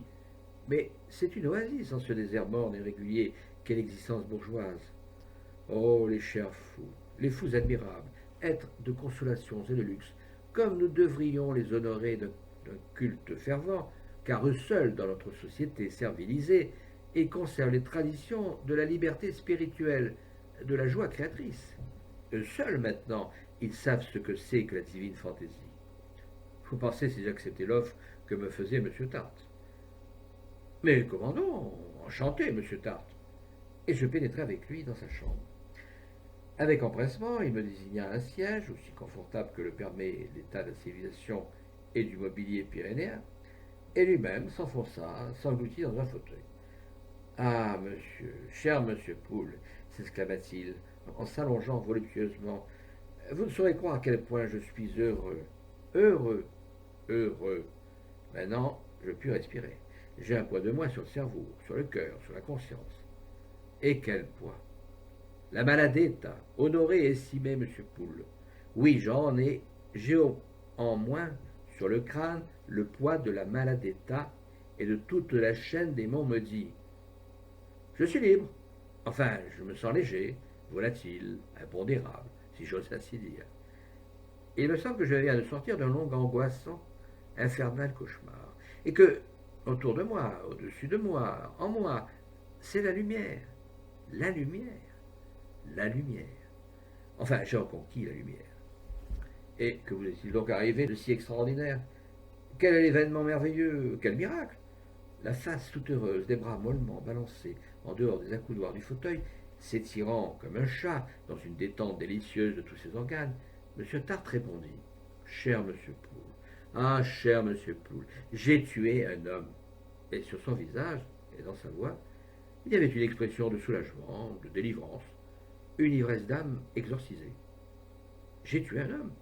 J'ai tué un homme. Sur un mouvement de surprise que je ne pus réprimer, M. Tartre m'imposa silence d'un geste de la main. Ne vous récriez pas, fit-il. Ne m'interrompez pas. Et laissez-moi vous raconter cette joie libératrice qui m'échute aujourd'hui d'avoir tué. Ah, comprenez la douceur fondante de ce mot, d'avoir tué un homme. Et en petites phrases courtes, heurtées, saccadées, il parla ainsi. Mon cher monsieur, je souffre d'une pharyngite chronique. Elle a jusqu'ici résisté à tous les traitements. Cette année, mon médecin m'ordonna les humages de X. Vous savez ce que c'est? Il paraît que c'est miraculeux. Bref, je vins humer ici. La première fois que j'entrais dans la salle de humage, l'appareil qui m'était prescrit était déjà occupé. Il y avait un monsieur, le nez, la bouche, le menton enfouis dans l'embouchure du tube. Il humait avec conviction. Je ne voyais pas bien, je ne voyais de lui qu'un immense front, chauve et monstrueux, et pareil à une route de sable jaune entre deux berges de cheveux roux. Tel que je le voyais, il me parut d'une vulgarité dégoûtante. Je dus attendre 3/4 d'heure. Cela m'impatienta, et je me promis d'arriver plus tôt le lendemain. Le lendemain, quand j'arrivai, le monsieur était là. Le jour suivant, j'avançai mon heure. Encore lui. Ah, c'est trop fort, m'écriai-je. Il ne quitte donc jamais le tube. Et j'éprouvai contre cet homme une haine violente, terrible. Vous ne pouvez pas vous imaginer. Cette haine grandit, s'exaspéra de jour en jour, car vous ne me croirez pas, et cependant rien n'est plus vrai. Pas une fois, durant 25 jours, non, pas une seule fois, je ne trouvai l'appareil libre. La première chose que j'apercevais en entrant dans la salle, c'était ce front. Et ce front semblait me narguer, rire de moi. Oui, en vérité, il riait de moi. Jamais je n'aurais cru que le simple front d'un homme, chauve, pût contenir tant de provocations en si peu de cheveux. Ce front m'obséda. Je ne vis plus que lui, partout. Plus Plusieurs fois, il fallut me raisonner, me retenir, pour, armé d'un marteau, d'une massue, ne pas frapper ce front obstinément ironique et ricanant. Ma vie devint intolérable. Ah, cher monsieur Poole, j'ai connu durant ces 25 jours l'étrange et douloureux supplice de ne penser qu'à tuer cet homme et de ne pas oser. Le meurtre était en moi, à l'état de désir vague, mais non à l'état d'acte résolu. C'est une horrible souffrance. C'est dans ces conditions morales et aussi pour échapper, ne fût-ce que quelques heures, à cette obsession affolante du meurtre que je décidai de faire l'excursion du port de Vénac. Je partis donc ce matin, j'avais un bon guide, un bon cheval, le ciel était un peu voilé. À mesure que je montais, il se dégageait de ces brumes, se faisait radieux, éblouissant. Mais la montagne est terrible. Elle n'éveille que des idées de désolation et de mort. Loin de me distraire de mes préoccupations, elle en augmentait la puissance sinistre. À un certain endroit, l'idée me vint, véritablement providentielle, de quitter la route connue, la route des touristes, et d'atteindre un sommet où la neige étincelait dans le soleil.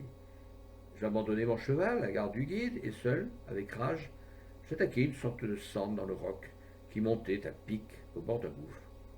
Rude ascension. 20 fois je pensais rouler dans le gouffre. Je m'acharnai. Quand tout à coup, je me trouvai face à face, et poitrine à poitrine, avec un homme qui descendait les droites sentes. Ah, jour de Dieu, c'était mon homme, l'homme du tube. Mon sang ne fit qu'un tour dans mes veines. À ce point précis de notre rencontre, le passage était si étroit qu'il était impossible à deux hommes de le franchir de front sans s'aider mutuellement. Et avec quelle précaution? Donnez-moi votre main, dis-je à l'homme, et prenez bien garde, car l'endroit est dangereux et profond, l'abîme. On n'en remonte pas. Et comme il tendait sa main, l'imbécile, le triple imbécile, d'une poussée, d'une chiquenaude, je lui fis perdre l'équilibre. Il tomba. Ah, mon Dieu, s'écria-t-il. Bonsoir, bonsoir, bonsoir.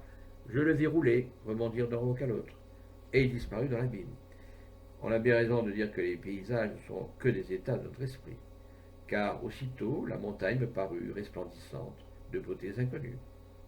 Oh, l'enivrante journée! Quel apaisement, quelle sérénité! Et comme ils m'ont des abîmes, une musique surhumainement délicieuse. M. Tarte se leva. Comme ça, voyez-vous, me dit-il après un court silence, c'est net, c'est propre. Je n'ai pas de sang au doigt, ni de cervelle sur mes habits. Et l'abîme est discret. Il ne va pas raconter ces petites histoires à tout le monde. Je suis heureux, heureux, je respire. Ouf! Puis, regardant sa montre. Mais il est tard. Allez vous habiller, car je compte être joyeux ce soir, très joyeux. Oui, cher monsieur Poole, ce soir, du champagne à flot, des petites femmes. Oui, oui. Et demain, fis-je? Demain? Eh bien, demain, je ne verrai plus ce front, et je humerai la guérison avec tranquillité. À tout à l'heure. Et doux, souriant, brave homme, M. Tarte m'accompagna jusqu'à la porte.